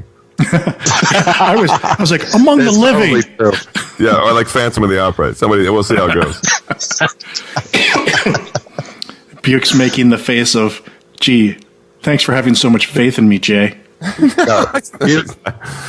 Buke is double checking his list. This list is straight fucking 5-finger death punch middle America. I'm not as That's the scariest thing of all. you guys. You guys are fucking like George is like, yeah, this song would be scary because it would be weird to be chased by like your inner demons down a dark street with one street lamp and stuff. And no, I'm not that fucking smart. Well, let's light this candle, dude. Fiend, we're gonna start with you. You're gonna start with me? All right. Lay it out. Well, I actually came up with 4. That works. My honorable mention goes to Acid Bath, New Death Sensation. Oh, That would be great. that would be awesome. That's not so much metal, so I put it as an honorable mention. Fair enough. And then my number 3 would be the band that you guys introduced me to, Alkaloid with Cthulhu. Nice. I was thinking about going with like a Hadron Machinist. There you go. Because I just thought that would be interesting. H.P. Lovecraft movies are impossible too. They'll never make a good one, but I hear you, dude. Yeah, Cthulhu's, that's the best monster. You'd eat Godzilla for breakfast. I read that every year in October. I read that every year for Halloween. I do, dude. No joke. All right. Well, I have a honorable mention as well. Oh wait, did you do your 3 or just your honorable mention? He did. Okay, I'm sorry. I did my honorable mention and my number 3. Okay. So, and I got 2 off of the same record, and I couldn't decide which one to go with, and I decided to add the second one when you did your honorable mention, because why not? And it's Kill Again by Slayer off of Hell Awaits. Obvious. Oh, there you go. Yeah, it's a murder song, slice and dice. It was really Slayer's first kind of serial killer song, and it's not about anybody specific. But I will make my actual number 3 the same a record from that same album called Necrophiliac, which pretty much speaks for itself. Death porn. There you go. Perfect. I thought about being silly and going with Cannibal Corpse's Orgasm Through Torture and calling it, snuff porn. That's probably. I'm sorry to say, you may not have created that term. No, of course not. Off of the Pagan Prosperity, this is Old Man's Child. And a song that I think is kind of talking about your inner demons inside your head. Walking down the street with like only one lamp. Yeah. This is the track My Demonic Figures. Wow, dude. Everyone's like, what the fuck? That's a great album. No. You went abstract. I think that's cool, dude. You just made the best. Listen to these lyrics. In my world where emptiness lies and nothing but hate controls my mind, my mountain's too steep to conquer. I'm trapped inside myself, torn apart by my demonic fingers, images projected by my veins, a masquerade of chaos revealed by the secrets of my mind. Just fucking cool, dark. Go Buke. And all pronounced correctly. Yeah, well, there was a little slip, but yes, I can read some. All right, my number 3 is Triptychon from Malena Chasmata, The Tree of Suffocating Souls. Cool. Yeah. Oh, there you go. That song is just, lyrics aside, the song is just so dark. I love the female vocals too. And yeah, when I first heard this, I was like, it was almost like Cthulhu-like, and it's like just intense darkness. And I'd love to see what somebody came up with working from a title like that and with lyrics from that song, what they'd come up with. All right, Fiend, let's Okay. get Back to me for number 2. I went with a classic, Atheist on the Sleigh from Piece of Time. Okay. I figured it'd be a good slasher. Right on. Fair enough. All right, moving into my number 2 from Celtic Frost, Morbid Tales, Into Crypts of Rays. I was looking at the Celtic Frost too, but I went Triptychon. I sort of considered Countess Bathory too from black metal, which I didn't, but I took this instead of that. So yeah, I was looking. Somebody needs to make a good Countess Bathory movie. Yeah, that's the problem, is that they have made movies about her, and so I was like, for me, I was like, nope, can't do that one. yeah. All right, cool. Buke. This one's a fucking lob pitch that I just fucking knocked out of the park, and I don't care. Call me a poser. But my favorite song by Cannibal Corpse, Devoured by Vermin. Oh, there you go. Yeah, I was. That's on Vile, and I was. That's my first and favorite Cannibal Corpse album. Listen to these fucking. This would be an amazing horror movie. Countless vermin gashing at my face, tear meat from my skull. Swarming rabid features are erased, unrecognizable. Body covered, rat-filled innards, shredded internal organs. It's probably based on like those old '70s movies, like Ben or Willard. Yeah. Yeah, that'd be a good like a 70s exploitation movie. Yeah. All right, my number 2. I went a little vague on this one, but I think the title alone would make an excellent movie. This is Cradle of Filth and the Principle of Evil Made Flesh. Wow. Yeah. Oh, great. I'm surprised that isn't one already. Yeah. Most Cradle of Filth songs would be good horror movies. Yeah, I went through every one of their... Other than their music, because I'm not a big Cradle of Filth fan. Well, I really like their first 1, 2, 3, like 4 or 5 albums. And, I went through Principle of Evil Made Flesh and Vampire. I went through Dusk and Her Embrace and Cruelty and the Beast. I was just like, well, I don't even know what to choose. And so it took me a while before I narrowed in on that one, because I'm like, I'd just like to know what that would be about.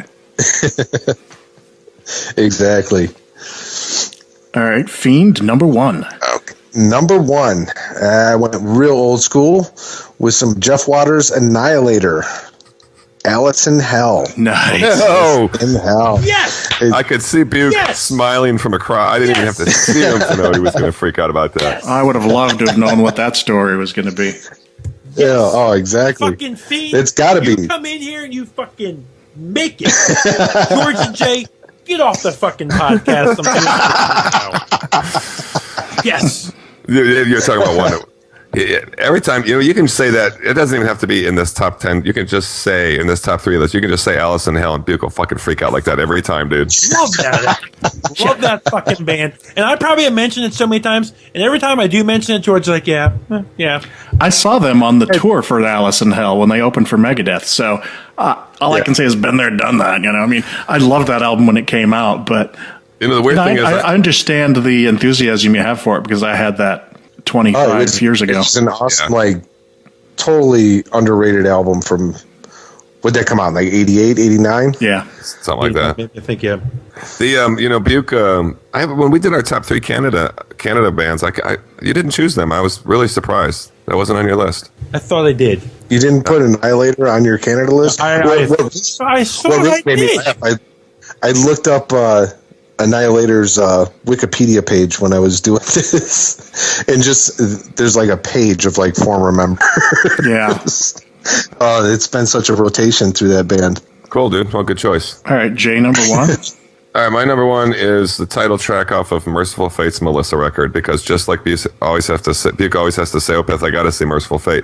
But it is a truly great, King Diamond is a great horror writer, as it were, and that kind of thing. And that song is basically about Satanist guy who kind of loses his girlfriend. It's a long story. Well, it's not a long story, but it's a great story. So anyway, Melissa. Right. That'd be a great name for that's the great name for a movie too, Melissa. If you know, that's a good name for a horror film. Yeah. Oh yeah. All right, Buke, number 1. I was pulling up my list. I'm going back to the well for my boys in Bloodbath. Bathe in blood. There you go. That's a Countess Bathory too. Yeah, a little bit. All right, George. Wait, no lyrics this time, Buke? Yeah, it's on. No lyrics that time. Oh, damn. Just bathe in it. Just let it. Just let it. Like Slayer when they do Raining Blood live on stage and the blood drips on them. All right. Well, my number one, I didn't choose a song so much as an entire album. And he always has to one-up us. Yep. King Diamond, Them. Oh, that's good. I was just going to, when Jay just said Melissa from King Diamond, that's the first thing that popped in my head was how did I not pick them? Yep. Jay and I are on a wavelength. Yeah, we're rolling it. You know, I considered Abigail more seriously than that, but I kind of got Abigail in the brain right now. But yeah, that's a totally, that would make a super kick-ass movie. Yeah. That's my favorite King Diamond album of all time. Mine too. Them? Yeah. Love it. Right Them, yeah. I mean, Buke and I, it's Abigail. I know we share that in common, and then Them is a close second. Abigail. Yes, sir. That album was just classic.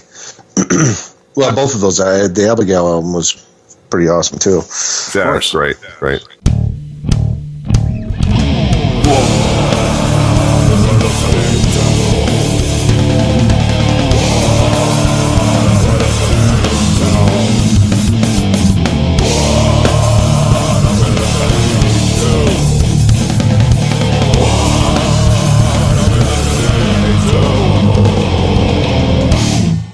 All right, well, let's move on to what we're listening to. What are you listening to, Fiend? I didn't know if you usually do albums or songs, so I made a list of both. Generally let's albums. Both. I got Spotify here. I always record them down. Lay it on me. What I've been listening to a lot lately, album-wise. Hold on, Fiend. Give me some love.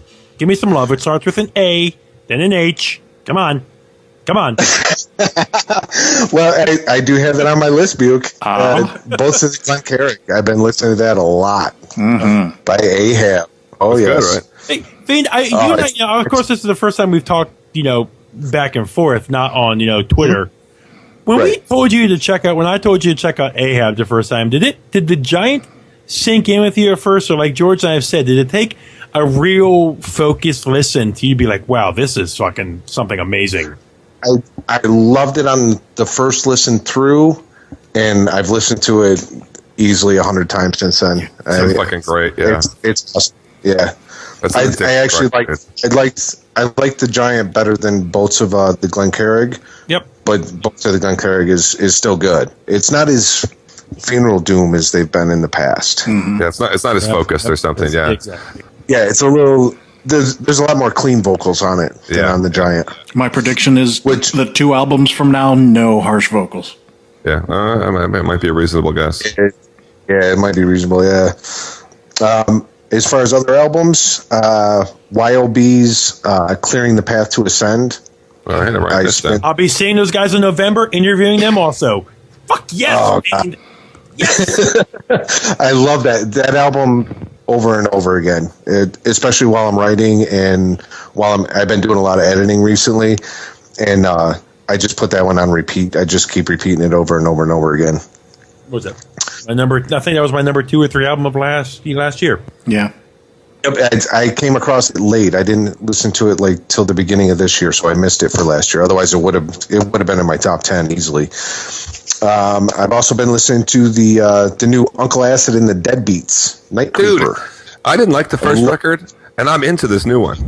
Absolutely love that album. Mind Control was excellent, and Night Creeper is still growing on me. I think I'm going to have to listen to this because I remember when their first album came out and I hated it. Yeah, it didn't blow me away either, but this one I like, and which is, it's obviously in the exact opposite to you, Fiend. But yeah, George, I think you might dig it. To me, it's a little heavier too than the first one. I've been hearing things. I mean, they've always gotten good reviews, which I never understood. But I've been hearing somebody else highly recommended that to me recently, and I'm gonna have to check it out, I guess. The guy at the record for it, Dr. Shock. Remember they were playing downtown at the Ask the Very Show? Maybe that was it. Yep. Yeah, it's absolutely excellent album. And then I've been listening to the new Soulfly, Archangel.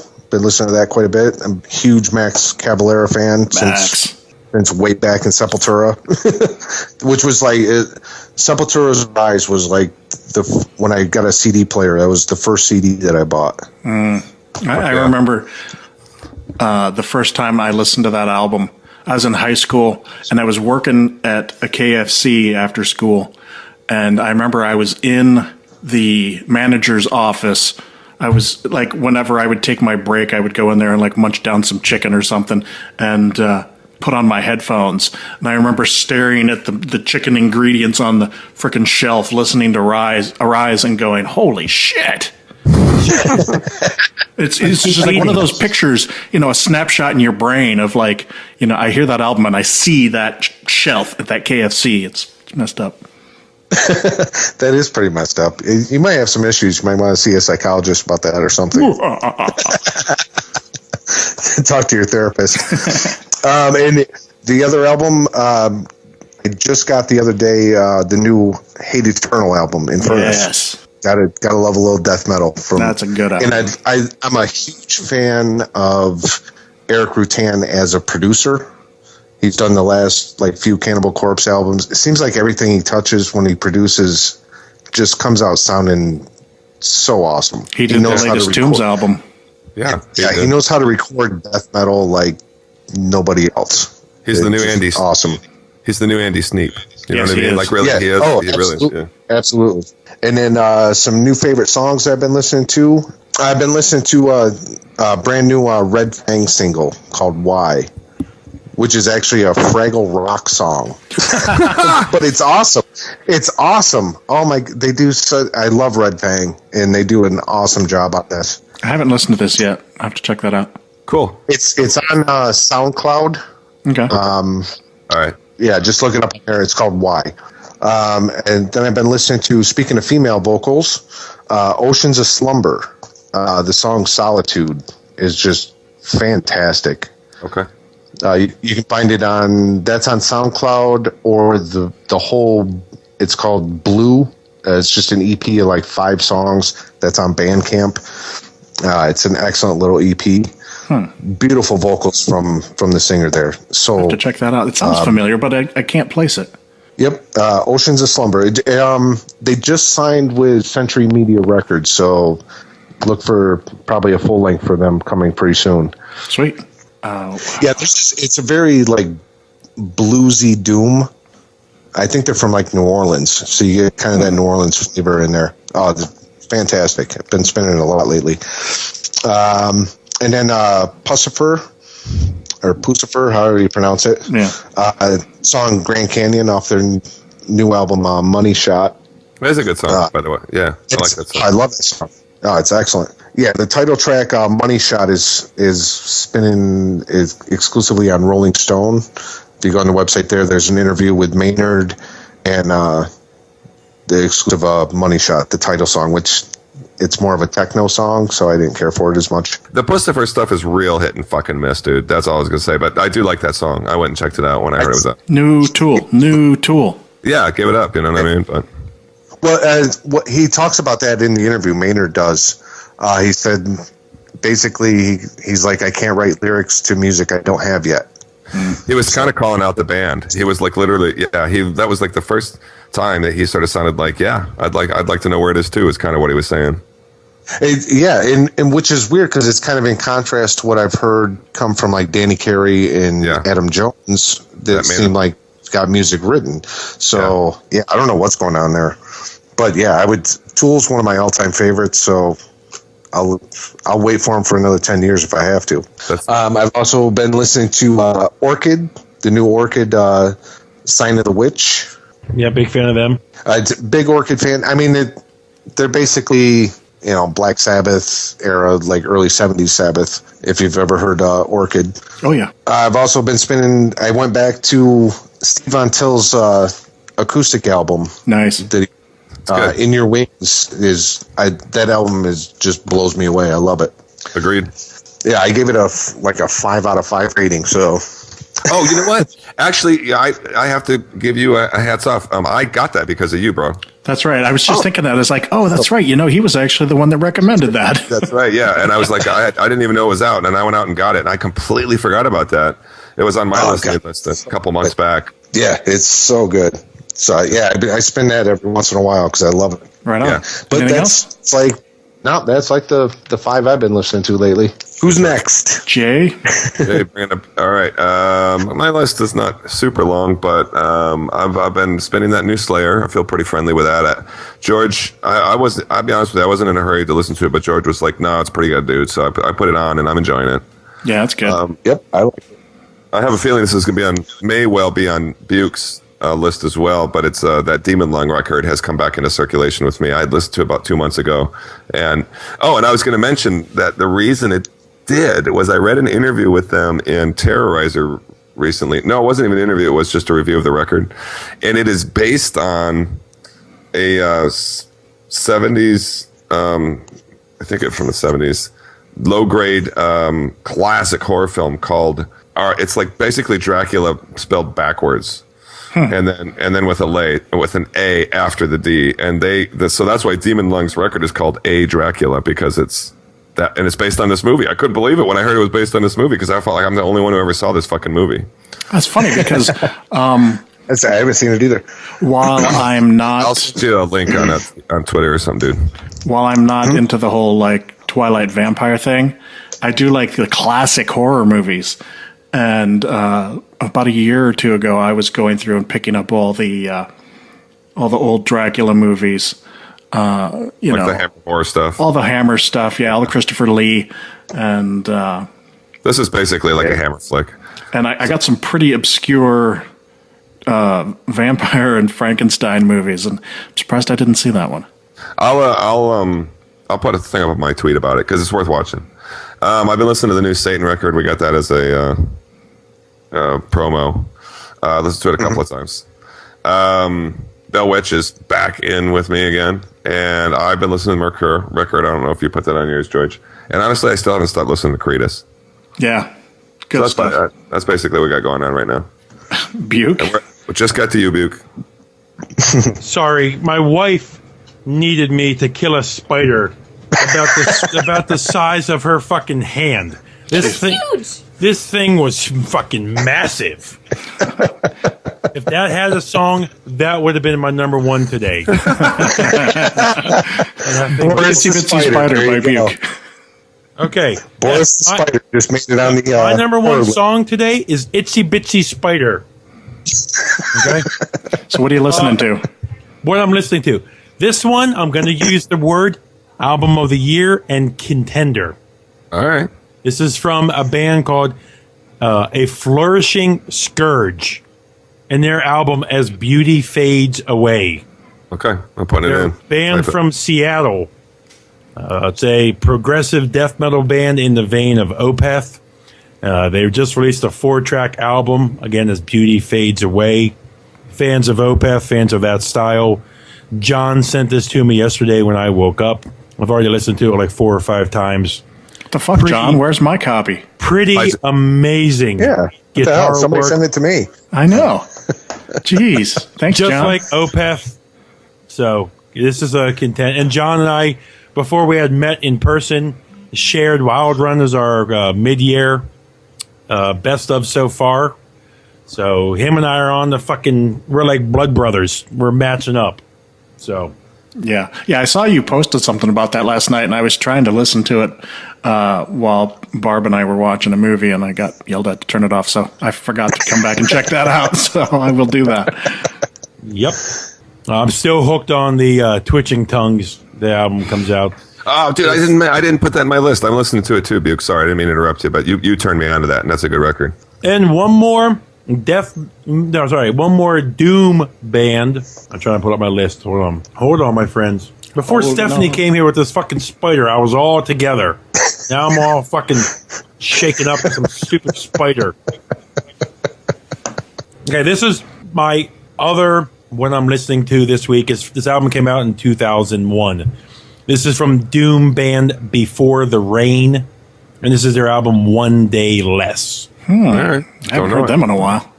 For the Rain. It's a straight kind of they're a Portuguese doom band. Mm-hmm. There Nice. you go. I have to look that one up. Yeah, me too. All right. I've actually only got a couple of things that I came across this week that I've been listening to. First one, of course, we've talked about it a bunch already.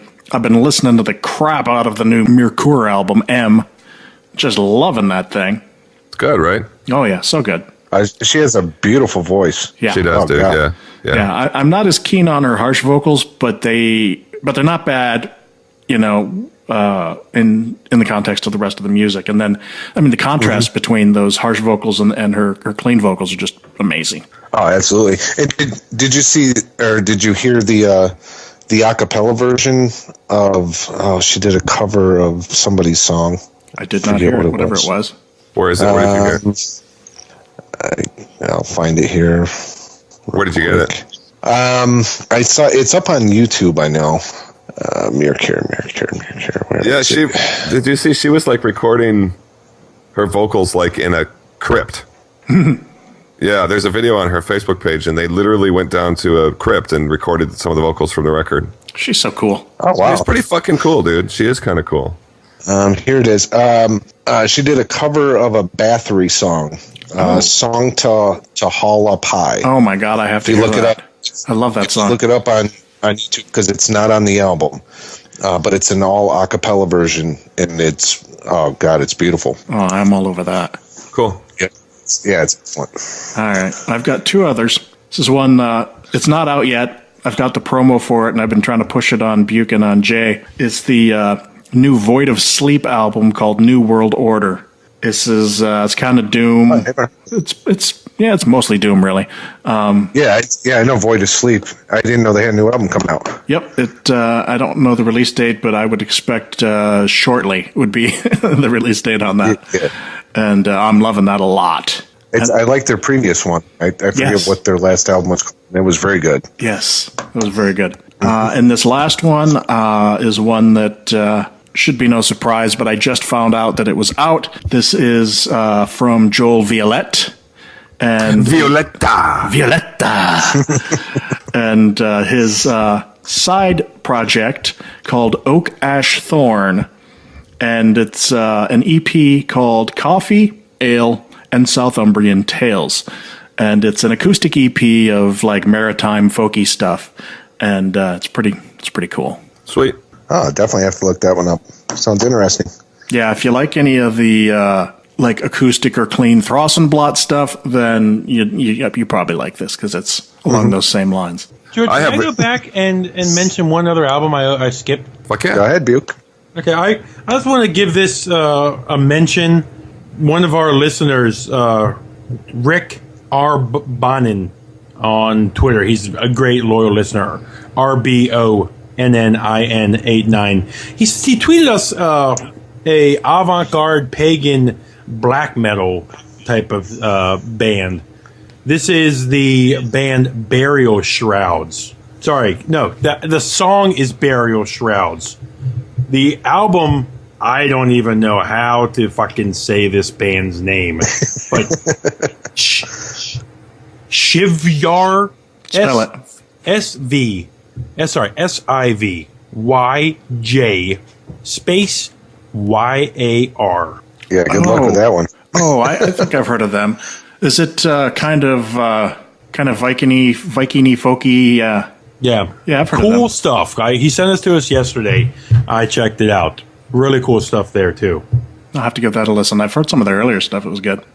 Yeah, I listen to so much music that it's hard to fucking sometimes remember all the stuff we listen to. Totally. Oh, I know. It's insane. It's just an honorable mention. That new Mephiresh album. If you like some Black and Death, 1557 Rites of Nullification is the name of the album. Absolutely fantastic. It's a little bit doomy. It's very definitely, and I'm not a black metal guy. I don't usually like black metal, but these guys it was fantastic. It was absolutely awesome. I reviewed it last week, so you can find it on the site. Excellent. We usually get a lot of feedback when we do what we're listening to. I want to give Jay another love here because we're bouncing all over here again due to this fucking spider and my wife who derailed me. But Jay Dickinson, It's got thanks. discombobulated. I am, yeah. Jay, thanks again for putting it in my ear. and it happened to come on a random play of my library the other day. If you are not excited for Maryland Death Fest next year and Hail of Bullets, That shit rules. the fuck is wrong with you? I think that was our line to you, Mr. I don't like any bands at Death What are we Fest. talking about? Sorry, my headphones fell off. Yeah. Yeah. Well, Jay and I were like, yeah, man, Hail of Bullets and a bunch of other bands that Bunch you of have other yet bands, to yeah. discover are awesome bands that are going to be playing there. So I think you got some fun times ahead, sir.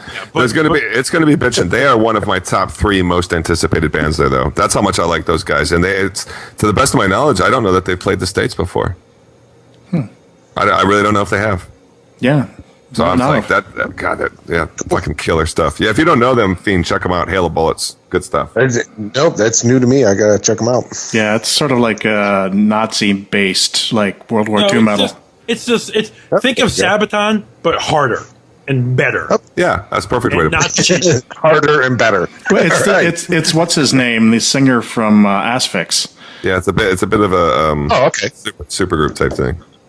I can't remember his name off the top of Cool. my head, but he's in a couple other bands. Speaking of supergroups, have any of you heard any of the Metal Allegiance album? No, I haven't heard it.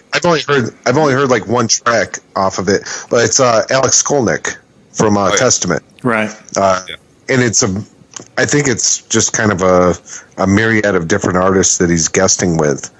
It's called Metal Allegiance. I don't know the name of the album. Yeah, I saw it. I- I've read about it.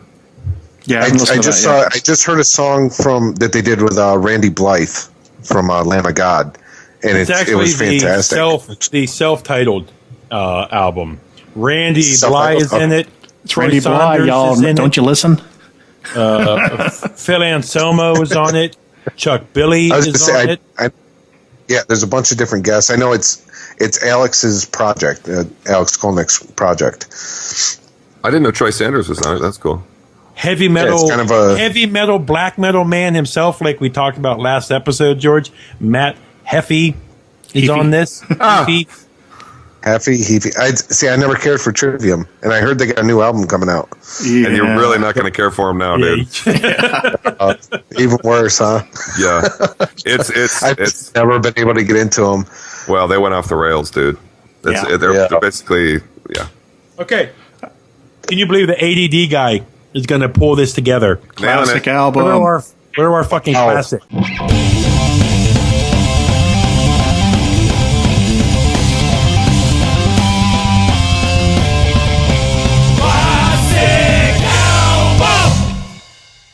All right, that's Fiend. We're up first. Classic album. Wow, I went. It's almost not metal. It's more punk. The Exploited.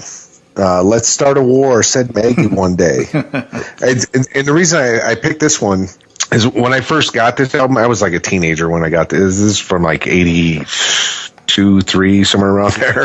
It's a little later than that. I'll look it up. Go ahead. I know it's somewhere 80 something, but I absolutely hated this album when I first got it. I mean, it was so bad I almost gave it away. And then like a couple of years later, It's I 83. came back to it. 83? Yeah, sorry. Didn't mean to interrupt you, bro. Oh, no problem. But it was one of those albums that I came back to like a couple of years later, and then I fell in love with it. You know, something clicked and I got it. You know? And it's one of those albums that leads like into like early Slayer and stuff. I mean, It does. they have a very, very, you know, but it took me a long time to get into it. I think I got into them. I have like 3 of their records, and it was because I got into DRI because of Dave Lombardo. Because Dave Lombardo, they literally, the sticker on the DRI record was, they're my favorite band, Dave Lombardo. And then I got, that's so true. And then I got into Exploited through somehow DRI, some interview I read or something like that. So I have a couple of those records, and I have that record. It's a good record, dude. Oh yeah, it's absolutely good. But it's one of those. It taught me why I never get rid of like any music, because sometimes I don't like something when I first get it, and then a couple years later I'll go back to it and then I love it. So Yeah, you come that's around. why I never get rid of anything. Yeah. All right, my classic this week is viewed as cheesy by some, not by the fellows on this podcast. and my hat is off to him for that. It's Manowar's Into Glory Ride. I knew you were going to say Manowar. As soon as you said cheesy, I was like, Manowar. But that's a great record. Manowar. Manowar is one of those bands I've never gotten into either. I bought that record the same day that I bought Ride the Lightning. I was on a trip with my family, and I bought those 2 records, and I bought Manowar only knowing they were on Megaforce, didn't know anything else about them. And I just think Eric Adams is like one of the greatest singers ever, and that record is probably his best vocal record, I think. So anyway, It's a very good album. It is great. Into Glory Ride. And it actually sounds like Vikings made that record. It's real antiquated and strange sounding. It's got a weird production style, so. Duke. Sticking with my death metal theme and the horror theme that we're going with today. Go. This came out in 1995. One of the, people say, top death metal albums of all time, Suffocation, Pierced from Within. Excellent. Good album. Giorgio. All right. I may have done this album in the past, and if I have, I apologize. But it's an album that needs to be heard, and so if you didn't listen the first time, now you can listen to it now. This is the Finnish band called Stone, and their self-titled 1988 album. Anybody heard of these guys? Anyone? No. Nope. This is like it's pre-Children of Bodom. The guitar player just actually quit Children of Bodom. His name was, I'm going to butcher the hell out of this, Rupe or Roop Latvala, and he was the guitar player in Stone, and he's the guy that replaced the guy that was on Hate Crew Death Roll, and it's thrash with semi-harsh, kind of not harsh and more like a German thrash sort of way, as opposed to an American thrash kind of way. And just a classic album. I love this album. It came out on like Mechanic Records or something like that. It was one of those, bought it on cassette back in the day. And it still holds up today as far as I'm concerned. I think it's a great album. How about check it out? Awesome. Yeah, definitely got to check it out.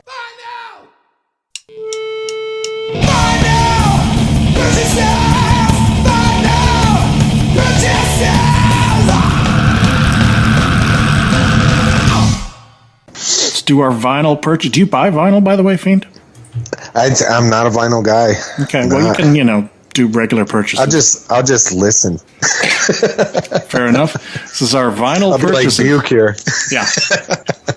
Well, if you want to, if you bought anything, any CDs or anything, we're happy to listen to those. Oh, dude. Anything you picked up lately? I'm always getting new stuff. But most of my stuff I get sent to me anymore. Yeah. But sure. the last ones that I actually bought myself, were the new Slayer, the new Soulfly, and I got another one in here. That Soulfly Archangel album is just excellent. It's one of Soulfly's best.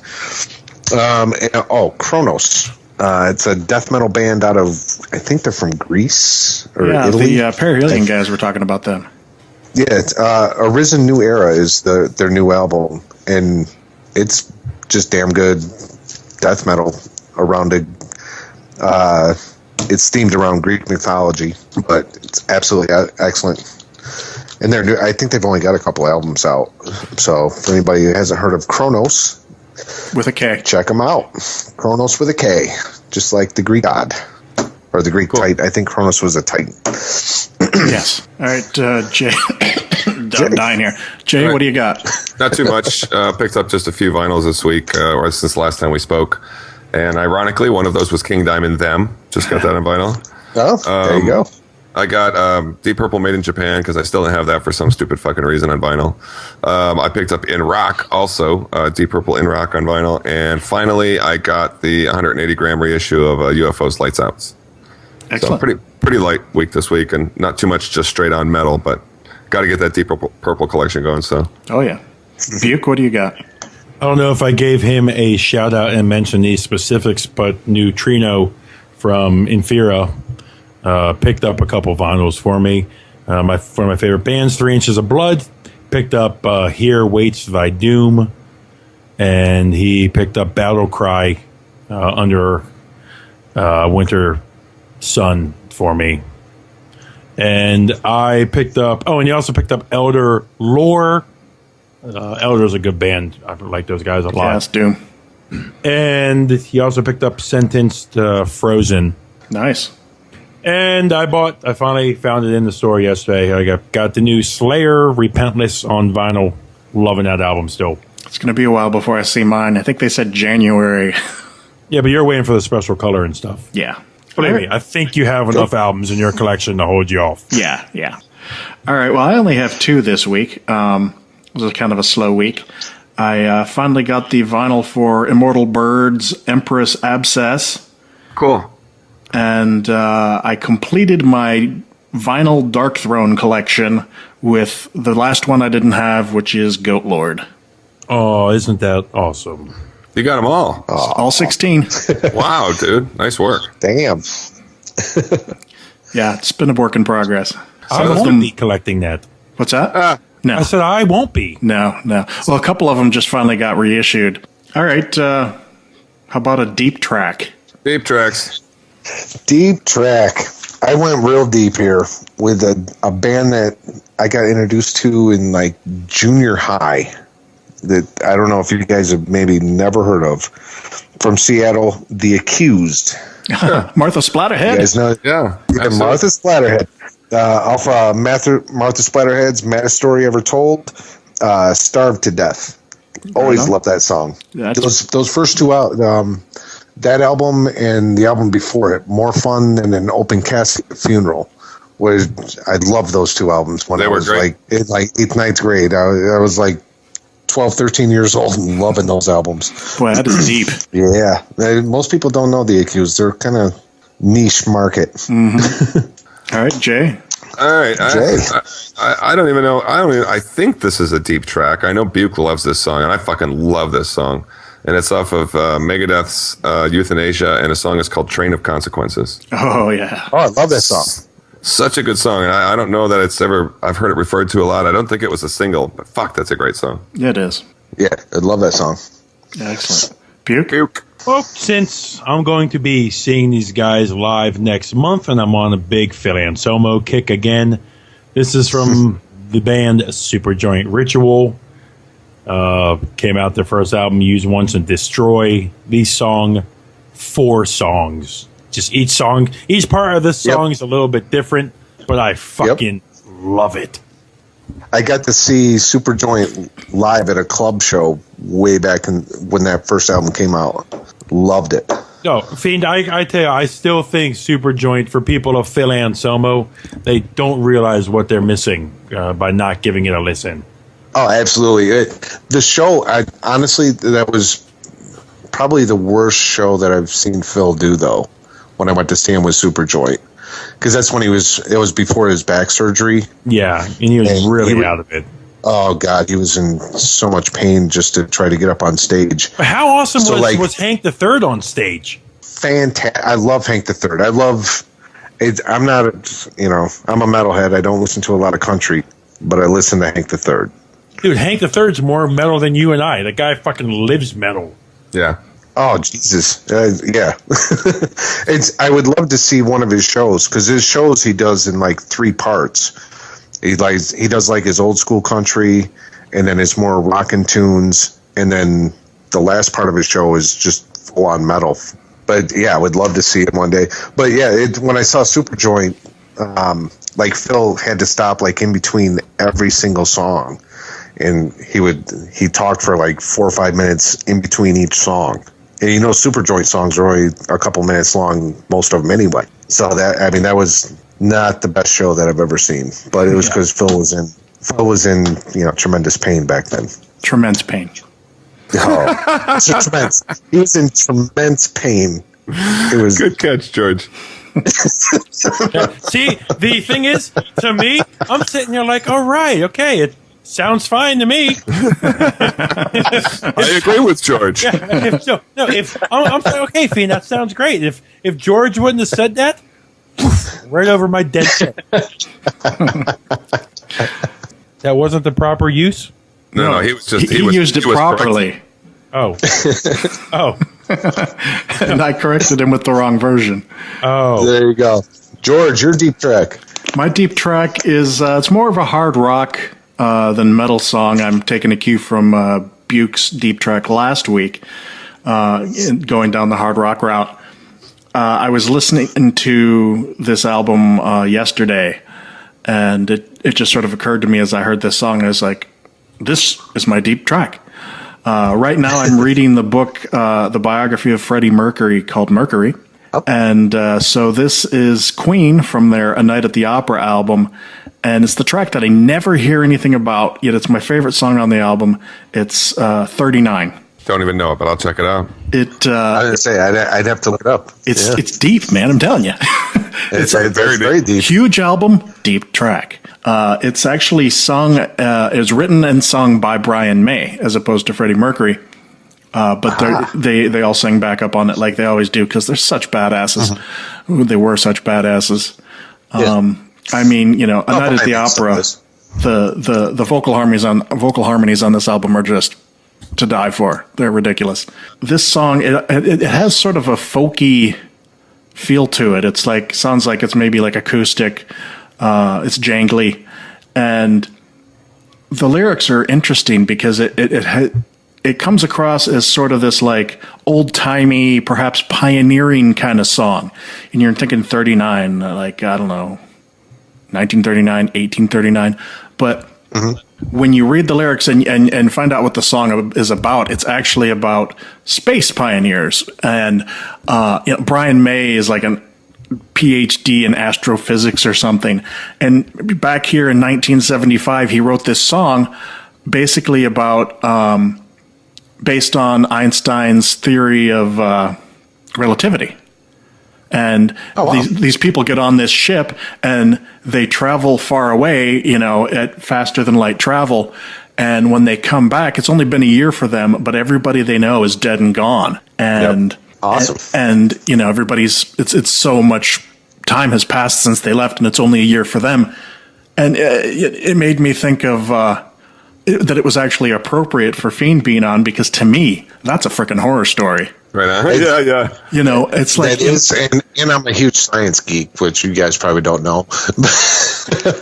And you know, I was kind of a math science guy, you know, when I was younger. Right on. And I don't know if you saw like Interstellar or even the Marvel Captain America movies, being out of time like that, where you don't know anybody alive. That's just that's scary. That's like what you wouldn't even want to live, because what's the point? Everybody you know is gone. Yeah, everyone you know is dead. Now you know how old. It's like being in prison. Yeah. Hey, wait, I am a little old, dude. I have actually thought of that. I've thought of that before. I was like, there'll be this point where there'll be like, there'll be nobody in my family I can pick up the phone and call. You know what I mean? And that's fucked up. Yeah. Yep. I'm assuming they all die before me, which is, you know, my plan. Yeah. And then we rule the world. Yeah, basically. So yeah, that was my overly involved explanation of a very simple song. Totally worth it. That's all right. Wouldn't expect any less from you. Thanks. I just reached out to Dallas Toller Wade of Nile. He says the tour is going well. Right on. Anybody listening overseas, if you're fucking a fan of Nile, they're on tour through the end of the month. Nice. Oh yeah, and speaking of Nile, their new album is just fantastic. It is. I wasn't a big Nile fan before, and I love this album. It's fucking brutal, dude. It's really good. It just starts off just like 1,000 miles an hour right away. You know, just like it's, and that's who they are. But I like it. I think it's really good. Yeah, absolutely. It won me over as a fan. Cool. All right. Well, we're about to wrap this up. Do you have anything you'd like to mention, add, or pimp before we get out of here? I have another story being published with Dark Chapters Press that'll be out hopefully here in the next couple of months in another collection called Kids. I wrote a story called The Bones of Baby Dolls, which you guys should recognize as the Acid Bath song. Sounds interesting. It's a very terrible story about a little girl who is extremely curious, let's just say. Cool. In a bloody way. So Born to I'll a have father that, who can't pronounce words, who's a metalhead, likes video games. Yeah, sounds oddly familiar. I think you might have to make an appearance in another story, Buke. I'll put the metalheads in a story. There you go. That would be awesome. dude. That would be awesome. Y'all off, see, and take over. But that's about all I got coming up. Other than on our site, obviously everything that we do. So, And your guys' website, in Twitter, throw it out there for everybody. Thy Demons Be Scribblin.com is the website. At Demons Scribblers on Twitter, or our Facebook page is just Thy Demons Be Scribblin. Excellent. Fiend, may I speak for George and Jay here and thank you again from the bottom of our metal black hearts. Thank you guys for having me. You guys have done more for us to help spread the Metalheads podcast Than any of us have. Yeah, than we have. We are truly thankful for all you do, and it's a long time coming trying to get you on here, and you and Colt will be welcome back again. Yep. And dude, you're obviously like a nice fucking guy too, dude. It was like, I'm so glad you didn't turn out to be some dipshit or something, because it was just like totally fun to talk to you. We already got one. Well, thank you. Those, yeah. Trying to dipshit. And next time, I'll even get my camera working so you guys can see me too. Sounds good. All right. Well, before we go, make sure to check us out on Facebook. You can check us out on Twitter. I'm Disciple OV Metal. I'm at Opeth fan, but George, you got to go in a little bit deeper, okay? Before Jay gets to him, Jay's at Catatonic J. Please on Facebook, search Metalheads Podcast. On Twitter, we're at Metalheads Pod. We're at Metalheads Podcast on Instagram. We're all over, baby. We're nationwide. We're nationwide. We're also on YouTube. We You can't find us there, but we're there. We're on Stitcher. And, of course, metalheadspodcast.com. Fuck yeah. All right. This is the part where we would normally play you some music, but we don't have any music to play you, so we'll just say see you next time. See ya. Yeah.